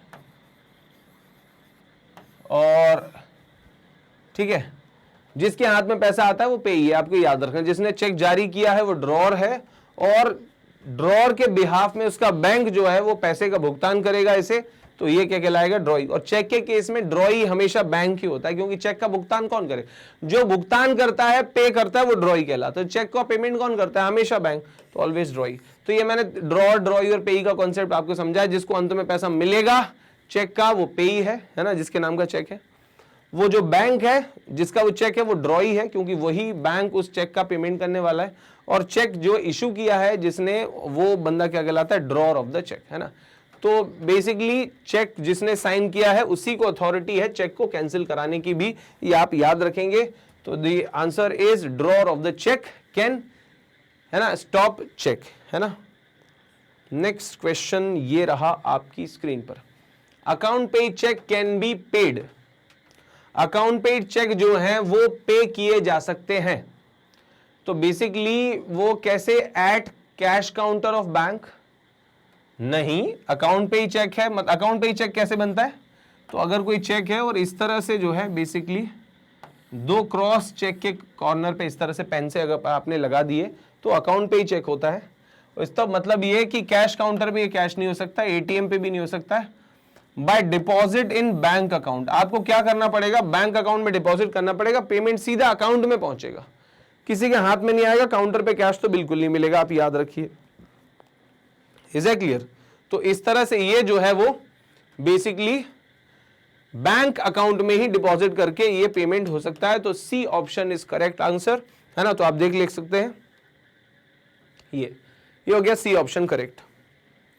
चलिए आगे बढ़ते हैं। फंक्शंस ऑफ बैंक के एमसीक्यूज में हम बढ़ते जा रहे हैं। While making nomination signature of nominees is required on, मतलब ये कि जब आप नॉमिनेशन कर रहे हैं, नॉमिनेशन मतलब ये कि किसी को अपना वारिस बना रहे हैं, है ना? तो सिग्नेचर नॉमिनी के कहां रिक्वायर्ड होते हैं? अकाउंट ओपनिंग फॉर्म पर नहीं, नॉमिनेशन फॉर्म पर बिल्कुल नहीं, एफिडेविट पर बिल्कुल नहीं। मतलब ये कि कहीं भी उसके सिग्नेचर की जरूरत ही नहीं है यार। दूर कहीं कोई व्यक्ति भी बैठा है ना, और मैं अपनी वसीयत लिख रहा हूं, मैं अपना अकाउंट खोल रहा हूं, मैं अपनी एफडी बना रहा हूं, उसने पूछा कि किसके नाम करते हो, मैं बस नाम भर लिख दूंगा, उससे क्या पूछने का? उससे तो उल्टा मिल रहा है ना पैसा। क्लियर है? तो इधर किसी से कुछ पूछने की जरूरत नहीं है, कहीं कोई साइन वाइन लेने की जरूरत नहीं है ना? The answer should be none of these. देखिए नन ऑफ दीज है, मतलब ना तो अकाउंट ओपनिंग फॉर्म पे उसके सिग्नेचर चाहिए, ना नॉमिनेशन फॉर्म पे, ना एफिडेविट पे, कहीं भी शपथ पत्र पे कोई साइन नहीं चाहिए। आप सिर्फ नाम भर लिख दो, पैसा उसी को मिलेगा, उसको अधिकार मिल जाएंगे। आप दे रहे हो ना, पैसा आपका है तो आपके सिग्नेचर जरूरी है, उसके जरूरी नहीं है। ठीक है, चलिए नेक्स्ट क्वेश्चन की तरफ मूव करते हैं। Interest on saving deposit is calculated, मतलब ये कि जो सेविंग डिपॉजिट है ये बेसिकली कैलकुलेट किया जाता है किस बेसिस पर? एवरी मंथ, क्वार्टरली, डेली और ईयरली। तो ये हमने पिछले वीडियो में आपको बताया था कि अगर आपके अकाउंट में मान लीजिए कि 10,000 रुपीज है, कितना है? 10,000 है, और बैंक ने प्रॉमिस किया है कि आपको 5% इंटरेस्ट मिलेगा, 5% ब्याज मिलेगा सेविंग पे, और आपके अकाउंट में भी 10,000 है, तो 10,000 का 5% कितना हो गया भैया? 10,000 का 5% तो हो गया 500 रुपए। 500 रुपए हो गया। 10,000 का कितना? 5%। तो मतलब ये कि क्या 5% इंटरेस्ट मिल जाता है? नहीं जी, है ना? 500 रुपए इंटरेस्ट नहीं मिलता है। 5% ये इंटरेस्ट जो है ना 500 रुपए, ये साल भर का इंटरेस्ट निकल के आया है। मतलब अब एक दिन का इंटरेस्ट आप निकालोगे ना तो वो निकल के आएगा 500 डिवाइडेड बाय 365 रुपीज। मतलब ये कि सीधा सीधा लगभग ₹1.25 के आसपास भाई साहब बैठेगा एक दिन का ब्याज, है ना? लगभग 1.2 अप्रोक्स इतना ब्याज बैठेगा, ₹1.20। अब आप सोचो कि 10,000 रुपए का एक दिन का ब्याज कितना है? ₹1.20। अब 10,000 का एक दिन का ब्याज ₹1.20 है, तो आप खुद ही सोच लो कि ऐसा कब तक जो है वो ब्याज बैंक रोज रोज ₹1.25 देता रहेगा। तो फिर बैंक क्या करता है कि इकट्ठा भैया जो है वो 3 महीने में या 6 महीने में आपको ब्याज पहुंचा देता है। हाँ, लेकिन आपसे पूछा जाए कि मिलता कब है, तो आप बोलोगे 3 महीने या 6 महीने में, depend on bank to bank, है ना, अपने कन्वीनियंस के हिसाब से। लेकिन कैलकुलेट कैसे होता है? डेली बेसिस पे कैलकुलेट होता है, ये आप याद रखेंगे, है ना? ये डेली बेसिस पे कैलकुलेट होता है। चलिए डेली बेसिस पे कैसे, कि एक दिन का इंटरेस्ट कैसे निकला? आपने 10,000 का 5% निकाला, 500 डिवाइडेड बाय 365, तो ये आ गया भैया 1 डे का इंटरेस्ट का ब्याज। ब्याज ब्याज ब्याज ब्याज ब्याज। ओके, ये रहा सही आंसर आपका, डेली। फिर इसके बाद म्यूटिलेटेड नोट्स। म्यूटिलेटेड नोट्स मतलब मैले कुचैले गंदे नोट, है ना, कटे फटे note. Should be burned away, क्या इन्हें जला देना चाहिए? अरे नहीं भैया। फिर इसके बाद शुड बी थ्रोन अवे, फेंकना चाहिए? बिल्कुल नहीं, कभी नहीं। Can be exchange at a bank, जी हाँ, सुविधा है, आप बैंकों में और रिजर्व बैंक में जाकर भी नोट एक्सचेंज करा सकते हैं, कोई प्रॉब्लम नहीं है। कटे फटे, है ना, गंदे नोट जो है ये बदले जा सकते हैं भाई सब। तो याद रखेंगे कि भैया mutilated note can be exchange, बदले जा सकते हैं। आंसर आप देख लीजिए, can be exchange at bank, bank में चेंज हो सकता है, कोई दिक्कत नहीं है ना? चलिए नेक्स्ट क्वेश्चन की तरफ। अगला question, ATM can be used for, ATM जो है वो उपयोग में आता है किसके लिए? क्या कैश विड्रॉल के लिए आता है उपयोग में? जी हाँ, पैसा निकालते हैं इससे। क्या अकाउंट की इंक्वायरी हो सकती है एटीएम से? तो जी हाँ हो सकती है भैया, एटीएम मशीन में कार्ड स्वैप करके आप अकाउंट की जानकारी भी ले सकते हो। क्या अकाउंट स्टेटमेंट भी ले सकते हैं? हाँ ले सकते हैं। मतलब कुल मिला के 1 2 3 ऑल ऑफ अबव, ये सही बैठ रहा है हमारे हिसाब से भैया, ये आंसर है। आप लगे तो एक बार चेक भी कर लीजिए क्या ये सही आंसर है कि एटीएम जो है किस किस काम आता है। तो एटीएम जो है जी हाँ कैश निकालने के लिए, अकाउंट की जानकारी लेने के लिए, और दूसरी बात यह है कि बैंक अकाउंट का स्टेटमेंट लेने के लिए भी एटीएम काम आता है। Okay, upon detection of a counterfeit note, है ना, देखो सिंपल सी बात है, मतलब ये कि एक जाली नोट अगर प्राप्त हुआ, डिटेक्ट हुआ एट द काउंटर, बैंक क्या कर सकता है? Bank can upon detection of a counterfeit note, मतलब कि जाली या नकली नोट अगर प्राप्त हुआ तो फिर बैंक क्या करेगा? Bank can return the note to the customer, उसे बोल देता है नहीं नहीं ये नकली है ले जाओ, है ना, आराम से दूसरा ले आना, ऐसे नहीं बोलता है, गलत है।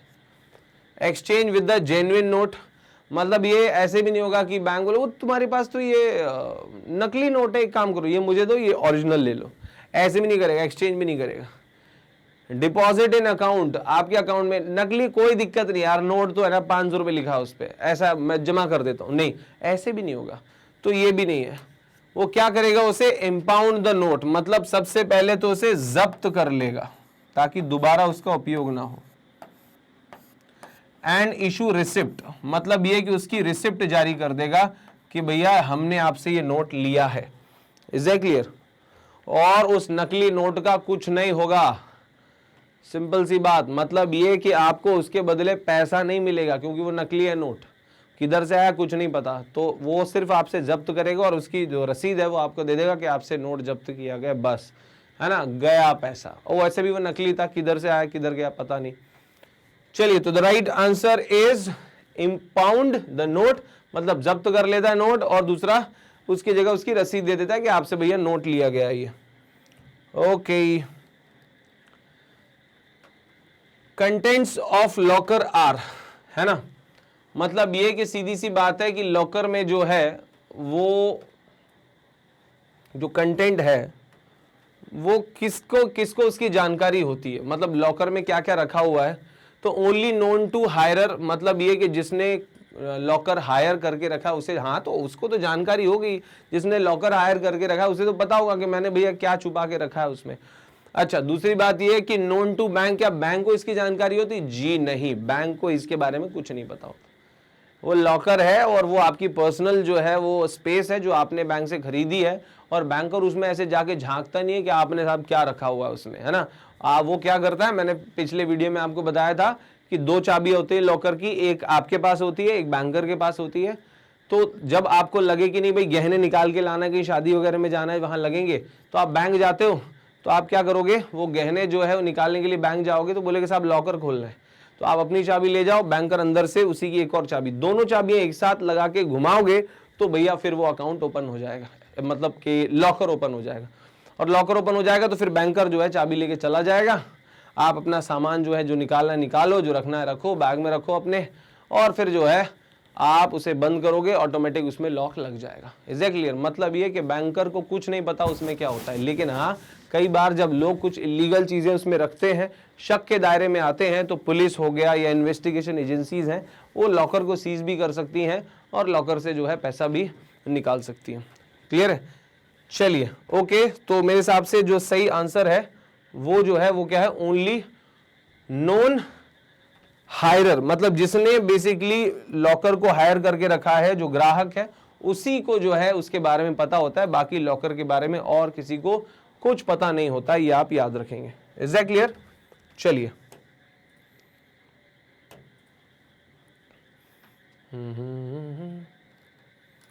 If locker rent is not paid bank can, मतलब ये कि अगर लॉकर का जो रेंट है वो पे नहीं हुआ तो बैंक क्या कर सकता है? क्या बैंक लॉकर को सील कर सकता है? जी हाँ, लॉकर को सील कर सकता है, कोई बड़ी बात नहीं है ना। उसके बाद फिर क्या बैंक जो है वो ऑपरेशन को स्टॉप कर सकता है? तो जी हाँ, ऑपरेशन को स्टॉप कर सकता है। Break open locker after giving suitable notice, मतलब ये कि जब बहुत अति हो जाए, है ना, और रेंट अपने पे नहीं किया तो बैंक ये भी कर सकता है कि वो आपका लॉकर खोल के आपको नोटिस देगा, बार बार प्रॉपर आपसे रिस्पॉन्स नहीं मिलेगा, रेंट नहीं मिलेगा, तो बैंक ये भी कर सकता है, उसे तोड़ भी देगा, है ना, और सामान जो है वो अपने पास रख लेगा। तो मतलब ये कि ऑल ऑफ दी अबव जो है वो पॉसिबिलिटीज हैं इसमें, ये आप याद रखिए। क्लियर है?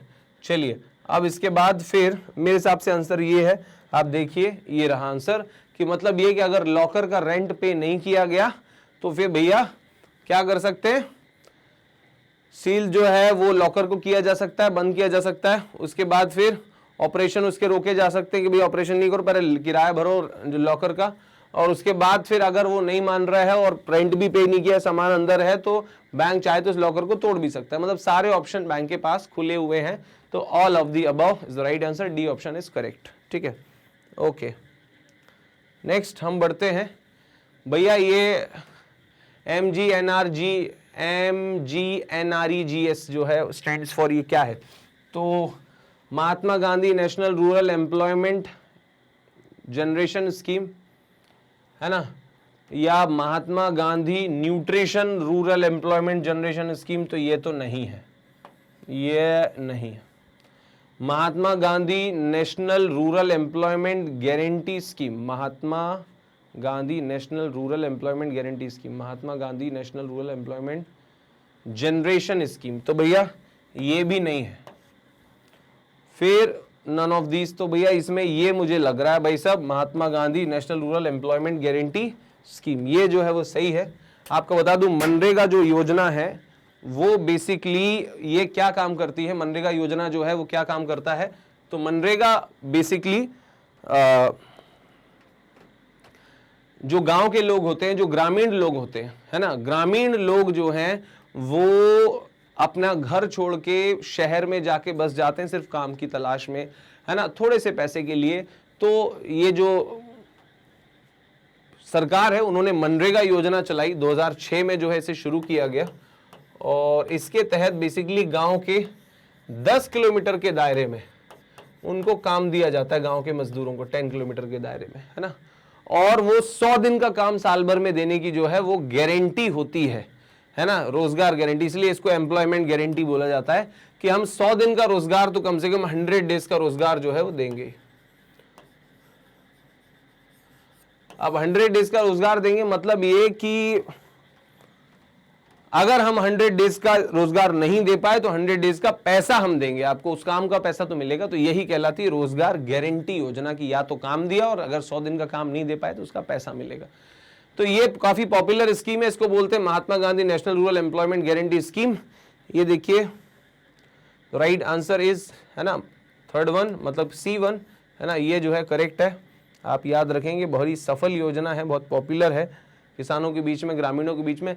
Maximum tenure of fix deposit, fix deposit का मैक्सिमम टेन्योर 5 साल नहीं है, 7 साल भी नहीं है, 8 साल भी नहीं है।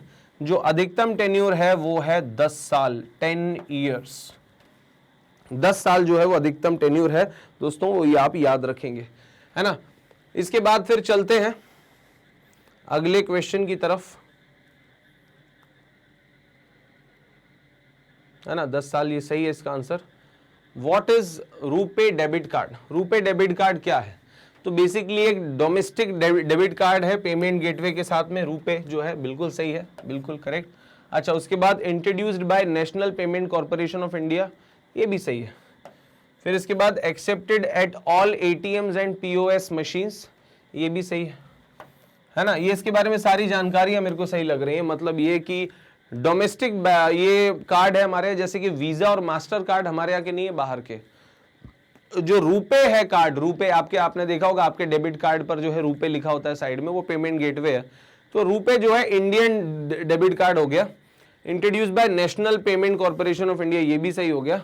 और सभी ATM पे काम करता है, POS machine, point of sale machine, जो आप शॉपिंग के लिए स्वैप वगैरह करते हो वो सब, तो वो सब भी हो गया। तो ये जो है मेरे को आंसर लग रहा है जो है वो क्या है आपका D। तो चलिए चेक कर लीजिए आप, D जो है, हाँ इसका आंसर राइट है, करेक्ट है। मतलब ये कि जो रुपे डेबिट कार्ड है वो घरेलू डेबिट कार्ड है, मतलब भारत का ही है, और उसे national payment corporation of India ने जो है लॉन्च किया, इंट्रोड्यूस किया है, और वो सभी एटीएम और पीओएस मशीन्स पर चलता है। All of the above, D option is correct. Okay, the next one is to whom overdraft facility of rupees 5000 in PMJDY account is availed, है ना। बेसिकली मैंने आपको बताया था कि कुछ यूटिलिटी फंक्शंस भी हैं बैंक के, जिसके तहत सोशल वेलफेयर जो प्रोग्राम्स है उनमें भी बैंक हेल्प करता है, और एक सोशल वेलफेयर प्रोग्राम है प्रधानमंत्री जनधन योजना।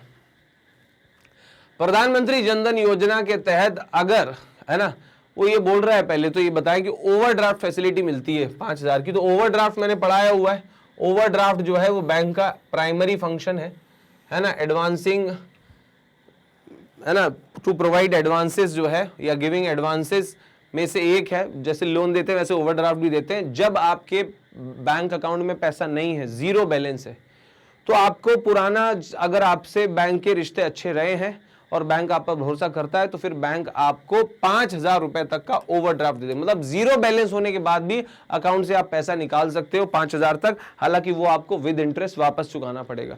क्लियर है। तो यहां पर पूछा गया है कि to whom overdraft facility of 5000 rupees PMJDY account is available. तो भैया after 6 month of satisfactory conduct of account, मतलब ये कि अगर आपने 6 महीने तक पीएम जनधन योजना का अकाउंट का संचालन अच्छे से किया है, ठीक है, उसके बाद फिर 1 अकाउंट पर हाउस होल्ड, मतलब ये कि एक घर में 4 परिवार है, सॉरी एक घर में अगर 4 सदस्य हैं, सबके पास PMJD अकाउंट है, तो किसी एक अकाउंट होल्डर को जो है मिल सकता है, ये भी बात सही है।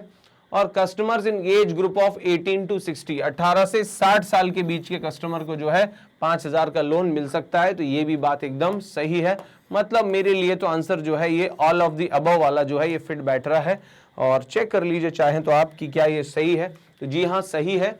मतलब ये कि प्रधानमंत्री जनधन योजना आई, जिसकी वजह से देश में करोड़ों अकाउंट खोले गए, ये प्रधानमंत्री जनधन योजना PMJDY एक और सुविधा ये देती है कि 5000 रुपए का ओवरड्राफ्ट फैसिलिटी मिलती है, लेकिन वो तब मिलती है जब जो अकाउंट खुलवाने वाला ग्राहक है उसने 6 महीने तक अकाउंट में प्रॉपर लेन देन किया हो, है ना, और अकाउंट का यूज वो कर रहा हो। और साथ साथ में एक और बात कि परिवार में चाहे कितने भी वो अकाउंट हो, लेकिन एक परिवार में किसी एक ही अकाउंट होल्डर को एक टाइम पे 5000 रुपए की जो है ये मदद मिलेगी। ठीक है। अच्छा, उसके बाद फिर कस्टमर्स इन एज ग्रुप, मतलब 18 से 60 साल के उम्र के व्यक्ति ही जो है इसमें ओवरड्राफ्ट की फैसिलिटी ले पाएंगे। मतलब ये सब के सब जो है सही है, डी आंसर इज करेक्ट, है ना। चलिए आगे बढ़ते हैं नेक्स्ट क्वेश्चन की तरफ। What is direct benefit transfer? DBT क्या है भैया? तो आधार इनेबल्ड जो है सबके अकाउंट हो चुके हैं और आधार से कनेक्टेड है। और आजकल फैसिलिटी ये है कि सरकार को अगर किसी तरह से कोई बेनिफिट पहुंचाना है, कोई राहत पहुंचानी है, मदद पहुंचानी है, पैसा भेजना है जनता को, तो डायरेक्ट अकाउंट में भेज दी जाती है ना। और उसी को बोलते हैं डीबीटी, डायरेक्ट बेनिफिट ट्रांसफर। जैसे कि फॉर एग्जांपल हम इसमें देख लेते हैं, कैश डिस्काउंट ऑन गुड्स गलत है ना, ये डायरेक्ट बेनिफिट ट्रांसफर में नहीं आता। रिमिटेंस फ्रॉम बैंक या रिमिटेंस थ्रू बैंक, बैंक के थ्रू पैसा ट्रांसफर करना, ये भी नहीं। उसके बाद transfer of social benefits and subsidies directly in the bank account of the beneficiaries, मतलब ये कि जो सोशल बेनिफिट्स हैं, सोशल मतलब समाज में जो सरकार फायदे पहुंचा रही है, बेनिफिट या लाभ दे रही है। फिर इसके बाद सब्सिडीज डायरेक्टली, है ना, इन द बैंक अकाउंट, मतलब ये कि सब्सिडीज और सोशल बेनिफिट्स हैं जो सरकार की तरफ से जनता को भेजे जाते हैं, वो जो है बेसिकली बैंक अकाउंट में क्या हो सकते हैं, ट्रांसफर डायरेक्टली हो सकते हैं बेनिफिशियरी के, मतलब जो लाभार्थी है उसके अकाउंट में। और इसी को क्या बोला जाता है? DBT, direct benefit transfer. आपको याद होगा किसान सम्मान निधि जो है वो अभी भारत में चल रही है, किसानों को हर 4 महीने में 2000 रुपए जो है वो भेजे जाते हैं उनके अकाउंट में। तो ये क्या है? डायरेक्ट बेनिफिट ट्रांसफर है। Is that clear? चलिए अब आगे बात करते हैं नेक्स्ट क्वेश्चन की तरफ। ये तो आपका सही आंसर हो गया, है ना। अब नेक्स्ट क्या है? What is meant by Aadhaar seeding, है ना। आधार सीडिंग का जो है मतलब क्या है? Linking of Aadhaar with bank account, duplicate issuance of Aadhaar और ट्रांसफर ऑफ आधार, है ना। आधार सीडिंग का मतलब क्या है तो आप देख सकते हैं, और लिटरली इसका कंफ्यूजन जो है मुझे भी है कि भाई आधार सीडिंग जो है वो क्या है, what is mean by Aadhaar seeding. Aadhaar card को बैंक अकाउंट से लिंक करना, ज्यादातर चांस तो मुझे इसी के लग रहे हैं कि बैंक अकाउंट को लिंक करना जो है आधार सीडिंग कहलाता है, इसके चांसेस ज्यादा लग रहे हैं। Duplicate issuance of Aadhaar card वो कोई बहुत इतना बड़ा प्रोसीजर नहीं है, प्रिंट कभी भी दूसरा आधार कार्ड आप निकलवा सकते हो।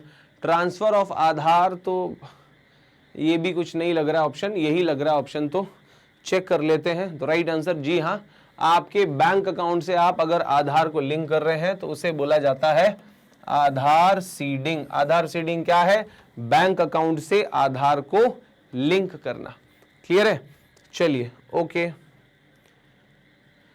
What are the benefits attached in Pradhan Mantri Jan धन योजना? प्रधानमंत्री जन धन योजना में क्या क्या लाभ जुड़े हुए हैं? अभी थोड़ी देर पहले हमने पढ़ा था, ओवरड्राफ्ट फैसिलिटी अप टू 5000।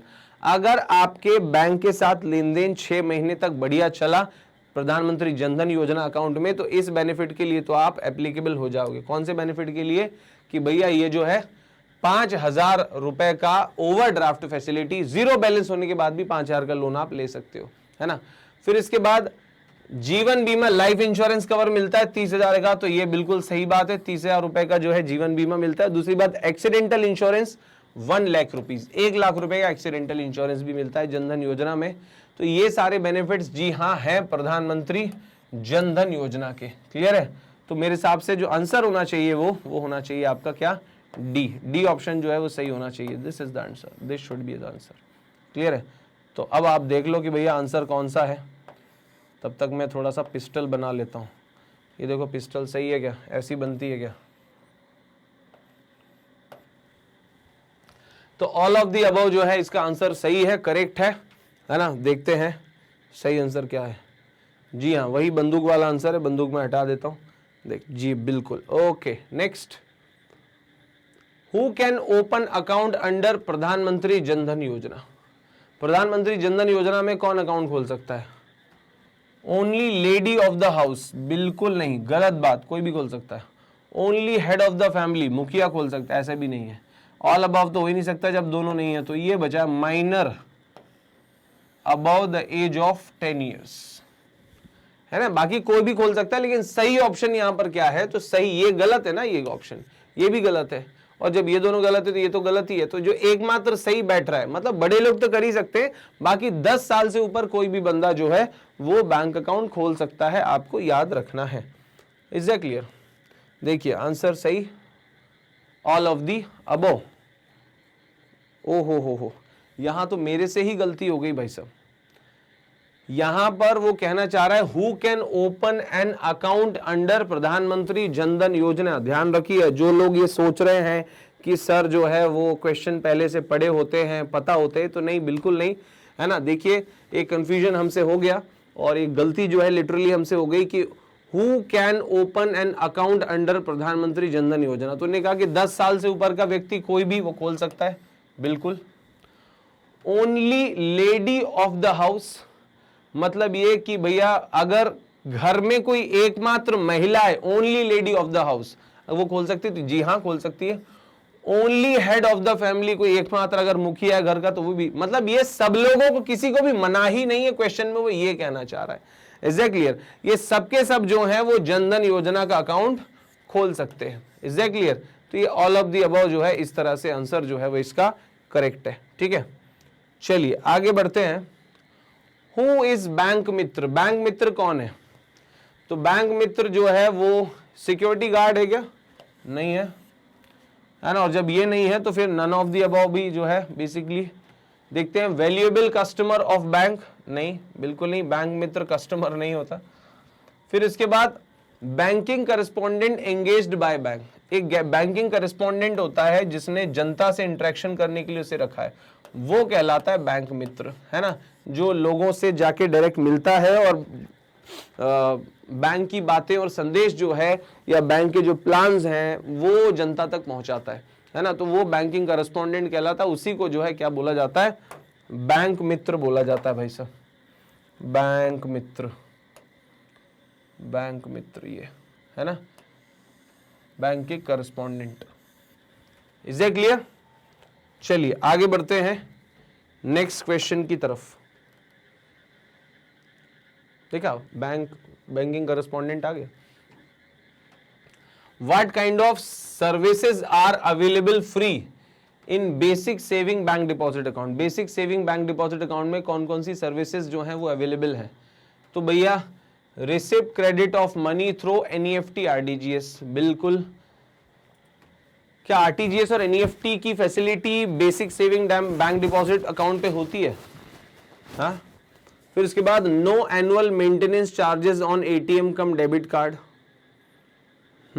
ठीक है। 4 withdrawals in a month, clear है।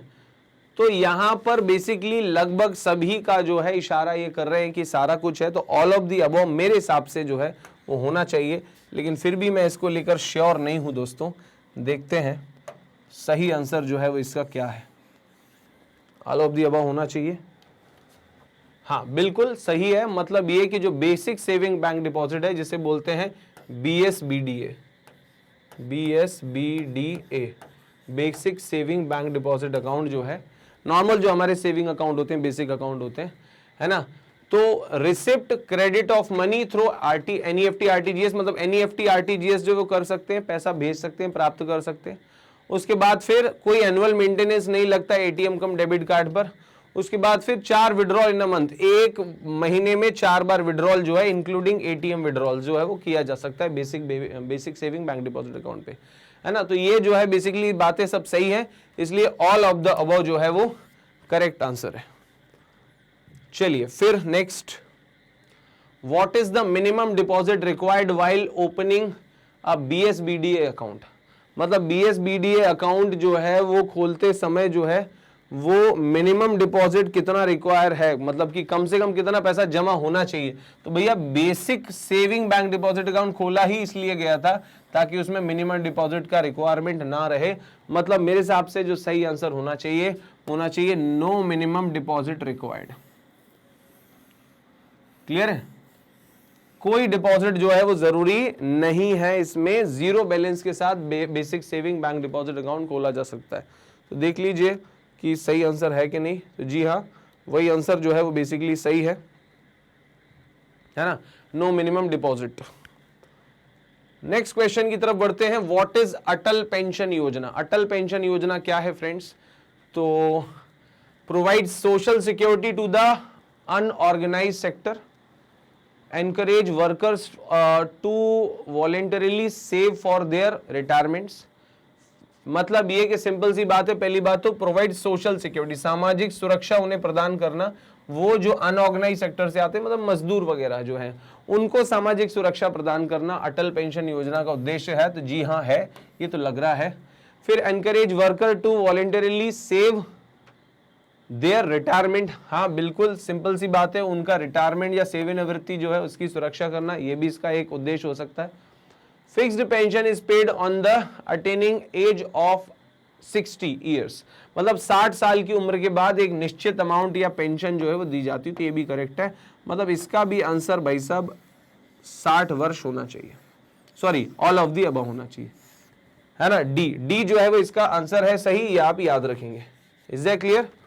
देखते हैं, ये देखिए डी जो है वो करेक्ट आंसर है ना। आप याद रखेंगे कि भैया अटल पेंशन योजना के तहत सामाजिक सुरक्षा मिलती है। दूसरा कि वर्कर्स जो हैं जितने भी हैं उनको एनकरेज किया जाता है कि वो अपना रिटायरमेंट या सेवानिवृत्ति उसकी सुरक्षा करें।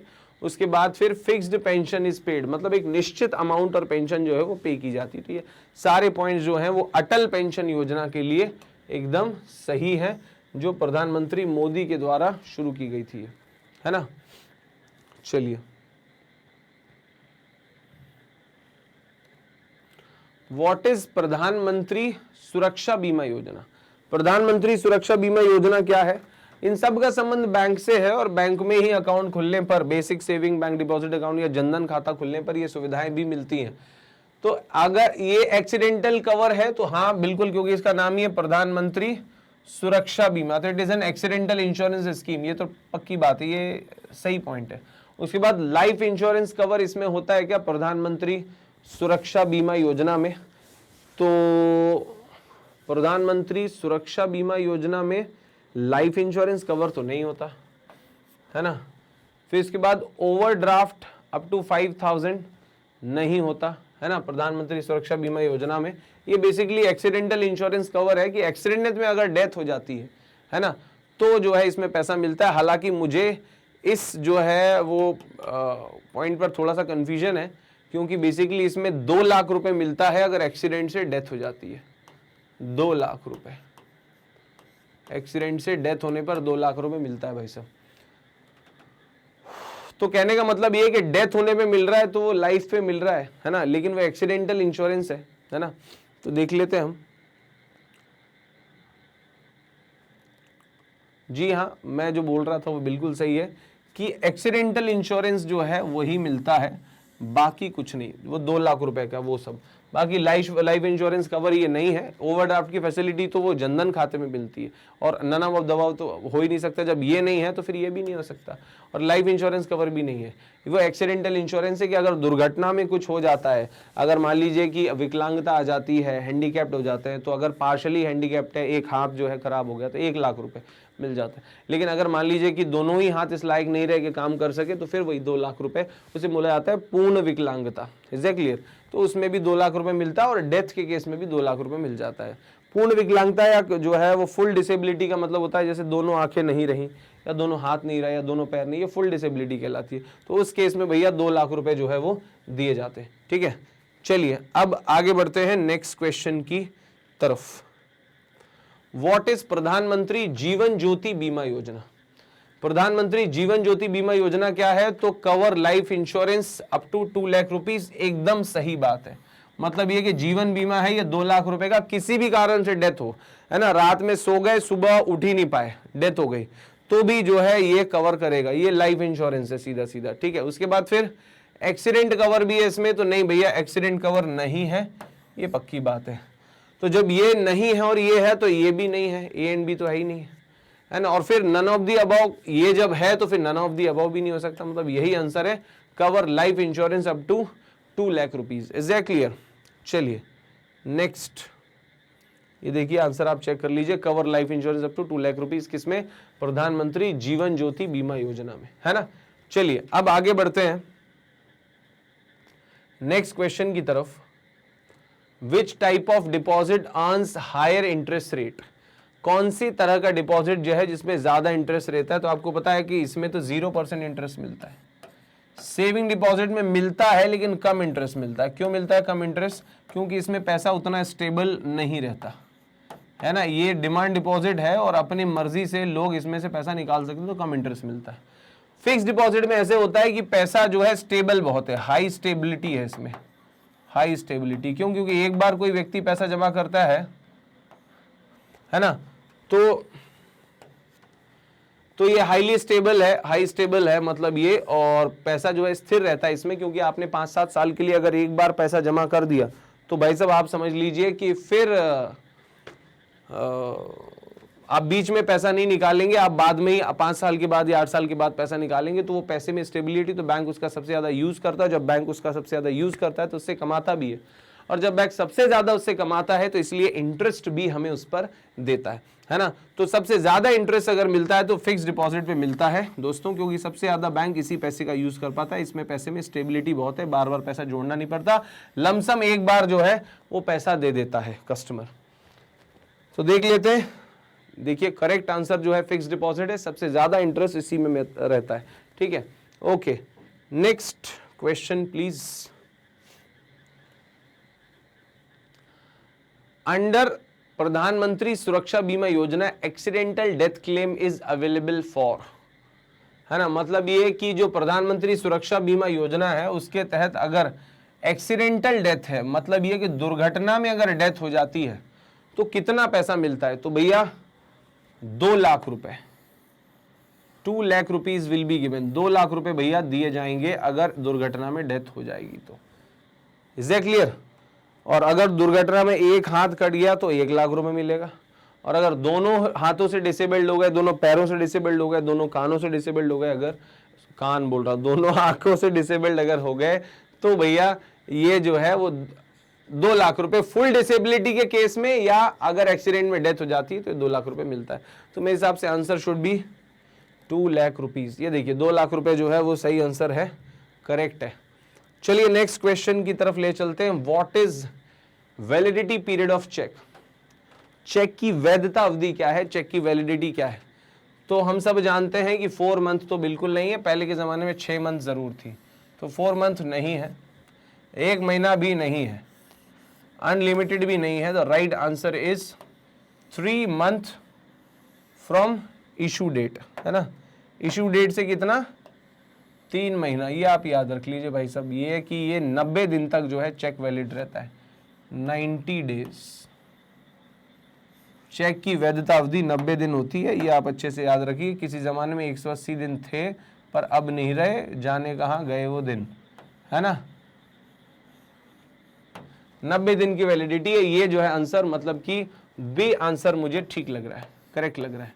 ठीक क्या है ही वो तो ठीक है ना। देखो आप, ये रहा, ठीक है। 3 मंथ्स जो है वो बेसिकली इसके लिए एकदम सही है। मतलब ये कि 3 महीने का जो है वो वैलिडिटी पीरियड होता है, 3 महीने के अंदर अंदर चेक कैश कराना चाहिए। मतलब 3 महीने कैसे?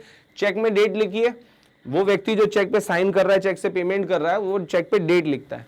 तो जिस दिन वो डेट लिखी गई है या जो भी डेट उसमें डाली गई है, उस डेट से गिन के 90 दिन, उसमें छुट्टियां भी शामिल है, संडे भी शामिल है, सब शामिल है उसमें, गिन के 90 दिन तक चेक जो है वैलिड रहता है सब, है ना। तो याद रखेंगे आप। नेक्स्ट, अंडर प्रधानमंत्री सुरक्षा बीमा योजना partial disability claim is available for. Partial, अभी थोड़ी देर पहले बात करा था पार्शियल डिसेबिलिटी, एक हाथ कट गया है ना, एक हाथ है लेकिन एक हाथ कट गया या एक पैर से लाचार हो गए एक्सीडेंट में, तो वो कहलाती है पार्शियल डिसेबिलिटी। और जो पार्शियल डिसेबिलिटी है उसके लिए कितना भैया? तो 1 लाख रुपीज। सॉरी, मैं 1 बोल रहा हूं और 2 लिख रहा हूं, ये 1 lakh rupees. B answer should be right, ये करेक्ट होना चाहिए आंसर, है ना। आप देख सकते हैं कि कौन सा आंसर जो है वो करेक्ट है। तो बी आंसर जो है ये राइट है, ये करेक्ट है,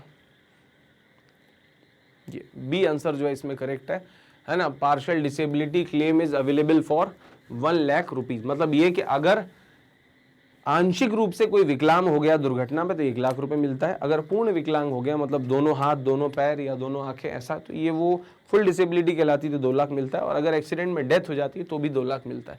क्लियर है? तो ये भाई साहब जो है यहाँ पर इसका आंसर है। मैंने आपको बताया कि प्रधानमंत्री सुरक्षा बीमा योजना में पार्शियल डिसेबिलिटी में 1 लाख रुपए जो है की बीमा राशि मिलती है। फिर can illiterate person be issue debit card?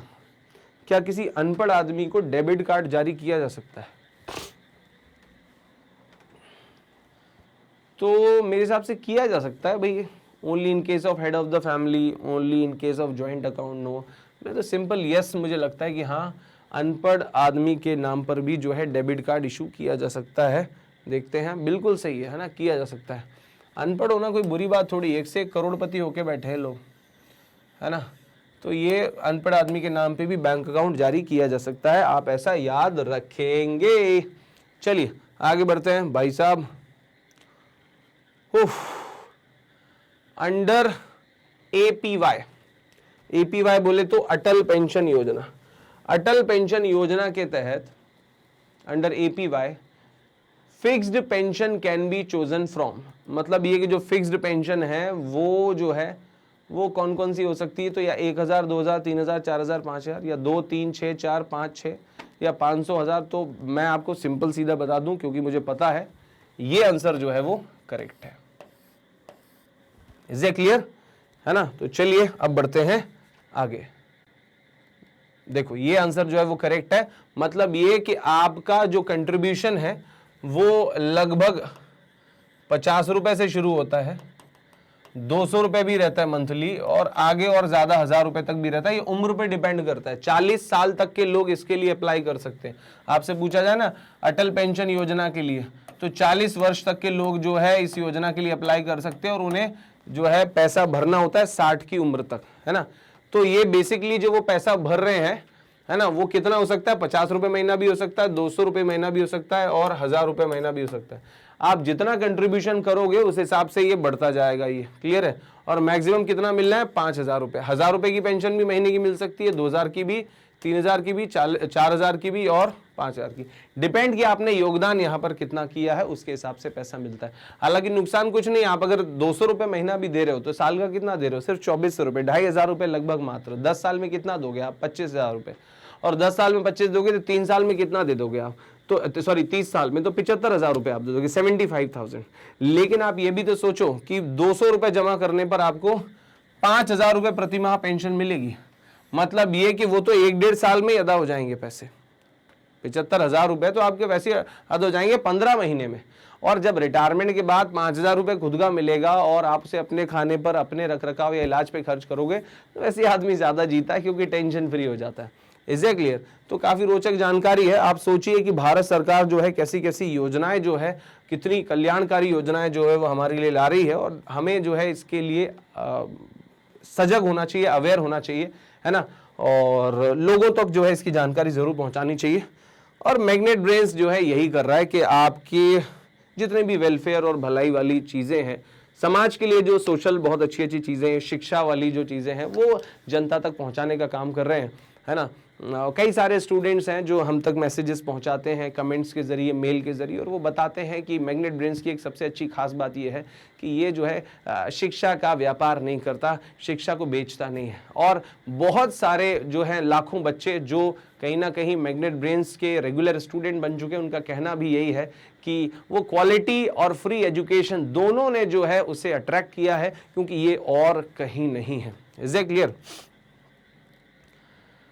प्रधानमंत्री जनधन योजना LIC इंश्योरेंस जो है ना, वो 30,000 रुपए का है ना। प्रधानमंत्री जनधन योजना का खाता आप खुलवाते हो तो उसमें 30,000 रुपए का इंश्योरेंस जो है वो LIC देता है। Available for first time account opened on, है ना, मतलब ये कि पहली बार जो अकाउंट ओपन हुआ तो ये बेसिकली किस चीज पे अवेलेबल है, तो ये या किस केस में अवेलेबल है, तो मैं आपको सीधा सीधा बता दूं कि वो अकाउंट जो 15 अगस्त 2014 से 26 जनवरी 2015 के बीच खुले, ऐसे अकाउंट जो 15 अगस्त 2014 से 26 जनवरी 2015 तो खुले हैं, उन अकाउंट्स में 30,000 रुपए लाइफ इंश्योरेंस की फैसिलिटी भी है प्रधानमंत्री जनधन योजना के तहत।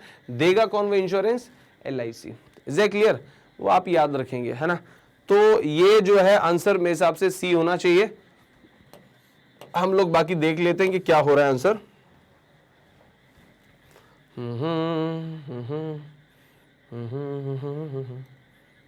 ये देखिए, है ना, मतलब ये कि 15 अगस्त 2014 जब पहली बार ये नई गवर्नमेंट बनी थी जो अभी है, और फिर उसने 26 जनवरी 2015 तक का समय दिया था कि इसके बीच जितने भी लोग जनधन खाते खुलवाएंगे उनको LIC की तरफ से जो है 30,000 रुपए का बीमा हर जनधन खाते पर दिया जाएगा। क्लियर है? Okay, next. Dash space blank are not covered under प्रधानमंत्री जनधन योजना life insurance scheme of 30,000 rupees. Employees of central state, हाँ तो ये तो वैसे ही भाई ये लोग सब बड़े बड़े लोग हैं, सैलरी रेगुलर बेसिस पे मिलती है, इनके लिए नहीं है ये। इनकम टैक्स पे ही अगर कोई इनकम टैक्स भर रहा है तो उसके लिए भी नहीं है ये। आम आदमी बीमा योजना बेनिफिशियरी, अगर आम आदमी बीमा योजना बेनिफिशियरी है तो उनके लिए भी नहीं है, है ना। ये जो है वो सारे जो आंसर्स हैं ये गलत हैं। ये बेसिकली वीकर सेक्शंस के जो लोग हैं, है ना, डेफिनेटली उनके लिए होता है ना। तो ये देखिए ऑल ऑफ दी अबव, ये सारे जो हैं ये गलत हैं। ये भी क्योंकि ट्रांजैक्शंस ही उनमें कम होता है। मतलब बेसिकली कि साल में जो है वो लाख रुपए का आप साल भर का लेन देन से ज़्यादा नहीं कर सकते। मतलब एक लाख से ज़्यादा का जो है आपका अमाउंट उसमें नहीं होना चाहिए साल भर में लेन देन, है ना। और महीने भर में भी 10,000 से ज़्यादा का जो है वो नहीं होना चाहिए। तो कहने का मतलब ये कि basic saving bank deposit account जो है वो वीकर सेक्शन के लिए खोले गए हैं, है ना, या प्रधानमंत्री जनधन योजना के तहत जो जनधन खाते हैं, है ना। तो इसलिए ये सेंट्रल गवर्नमेंट के एम्प्लॉय को, है ना, और जो इनकम टैक्स पे करने वाले लोग हैं, आम आदमी बीमा योजना जो है, ये सब ये इनको जो है इसका बेनिफिट नहीं मिलता। क्लियर है? तो ऑल ऑफ दी अबव जो है इसका करेक्ट आंसर है। फ्रेंड्स, ऐसे ही बहुत सारे क्वेश्चन जो रेगुलर बेसिस पर आपको हर टॉपिक में मिलते रहेंगे। मैं आपको एक बार सीक्वेंस समझाता हूं कि हम लोग जब भी कोई चैप्टर आपको पढ़ाना शुरू करते हैं तो वो चैप्टर पढ़ाने के बाद आपको हम जो है उसके जितने भी छोटे छोटे सब टॉपिक्स हैं उसके वीडियोस भी आपको बताते हैं, सारे टॉपिक समझाते हैं। और फिर उसके बाद हम क्या करते हैं, जितने भी हमने छोटे छोटे पार्ट्स में आपको पूरा जो वीडियो के जरिए वो चैप्टर एक्सप्लेन किया है उसका एक वन शॉट रिवीजन हम रिलीज करते हैं। मतलब ये कि एक ही वीडियो में आप पूरा यूनिट और चैप्टर एक साथ पढ़ पाते हैं। उसके बाद फिर हमारा शेड्यूल ये होता है कि हम उस टॉपिक से रिलेटेड मल्टीपल चॉइस क्वेश्चन आपसे पूछते हैं, जो आज आपके सामने आपने पढ़ा वो फंक्शंस ऑफ बैंक के मल्टीपल चॉइस क्वेश्चंस होते हैं। ऐसे ही और वीडियोस देखने के लिए आप लगातार रेगुलर बेसिस पर विजिट कीजिए magnetbrains.com या फिर मैग्नेट ब्रेन्स कंपटीशन का यूट्यूब चैनल। और आप जो है इस तरह से जो है यहां पर जब magnetbrains.com ओपन करेंगे, आप क्लिक कीजिए बैंक एंड इंश्योरेंस पर, इस तरह से वीडियो ओपन होंगे और ये जो है वो आपका पूरा सिलेबस ओपन हो जाएगा जो वीडियो अपलोड हो रहा है जिस सीक्वेंस में। आप इस तरह से सारे वीडियोस देख सकते हैं यहां पर। और उसके बाद फिर ये वीडियो खुलेगा, आप पढ़ाई कीजिए, है ना। सारे टीचर्स आपको पढ़ा रहे हैं। और फ्रेंड्स, हमारी वो बातों पर भी आप हमेशा ध्यान जरूर दिया कीजिए कि भैया मैग्नेट ब्रेन्स जो है वो डेडिकेटेड है, मैग्नेट ब्रेन्स समर्पित है फ्री एजुकेशन और क्वालिटी एजुकेशन के लिए। वो बच्चे जो टैलेंटेड हैं, हम उन्हें जो है थोड़ा सा पुश देना चाहते हैं, थोड़ी मदद करना चाहते हैं ताकि वो अपने जीवन में कुछ कर दिखाएं, आगे बढ़ के दिखाएं। तो फ्रेंड्स, हमारे साथ बने रहिए हमारे हर वीडियो में और लाइक करते रहिए, सब्सक्राइब करते रहिए, शेयर करते रहिए। आज के लिए फिलहाल इतना ही, मिलते हैं नेक्स्ट वीडियो में। थैंक यू एवरीवन, जय हिंद।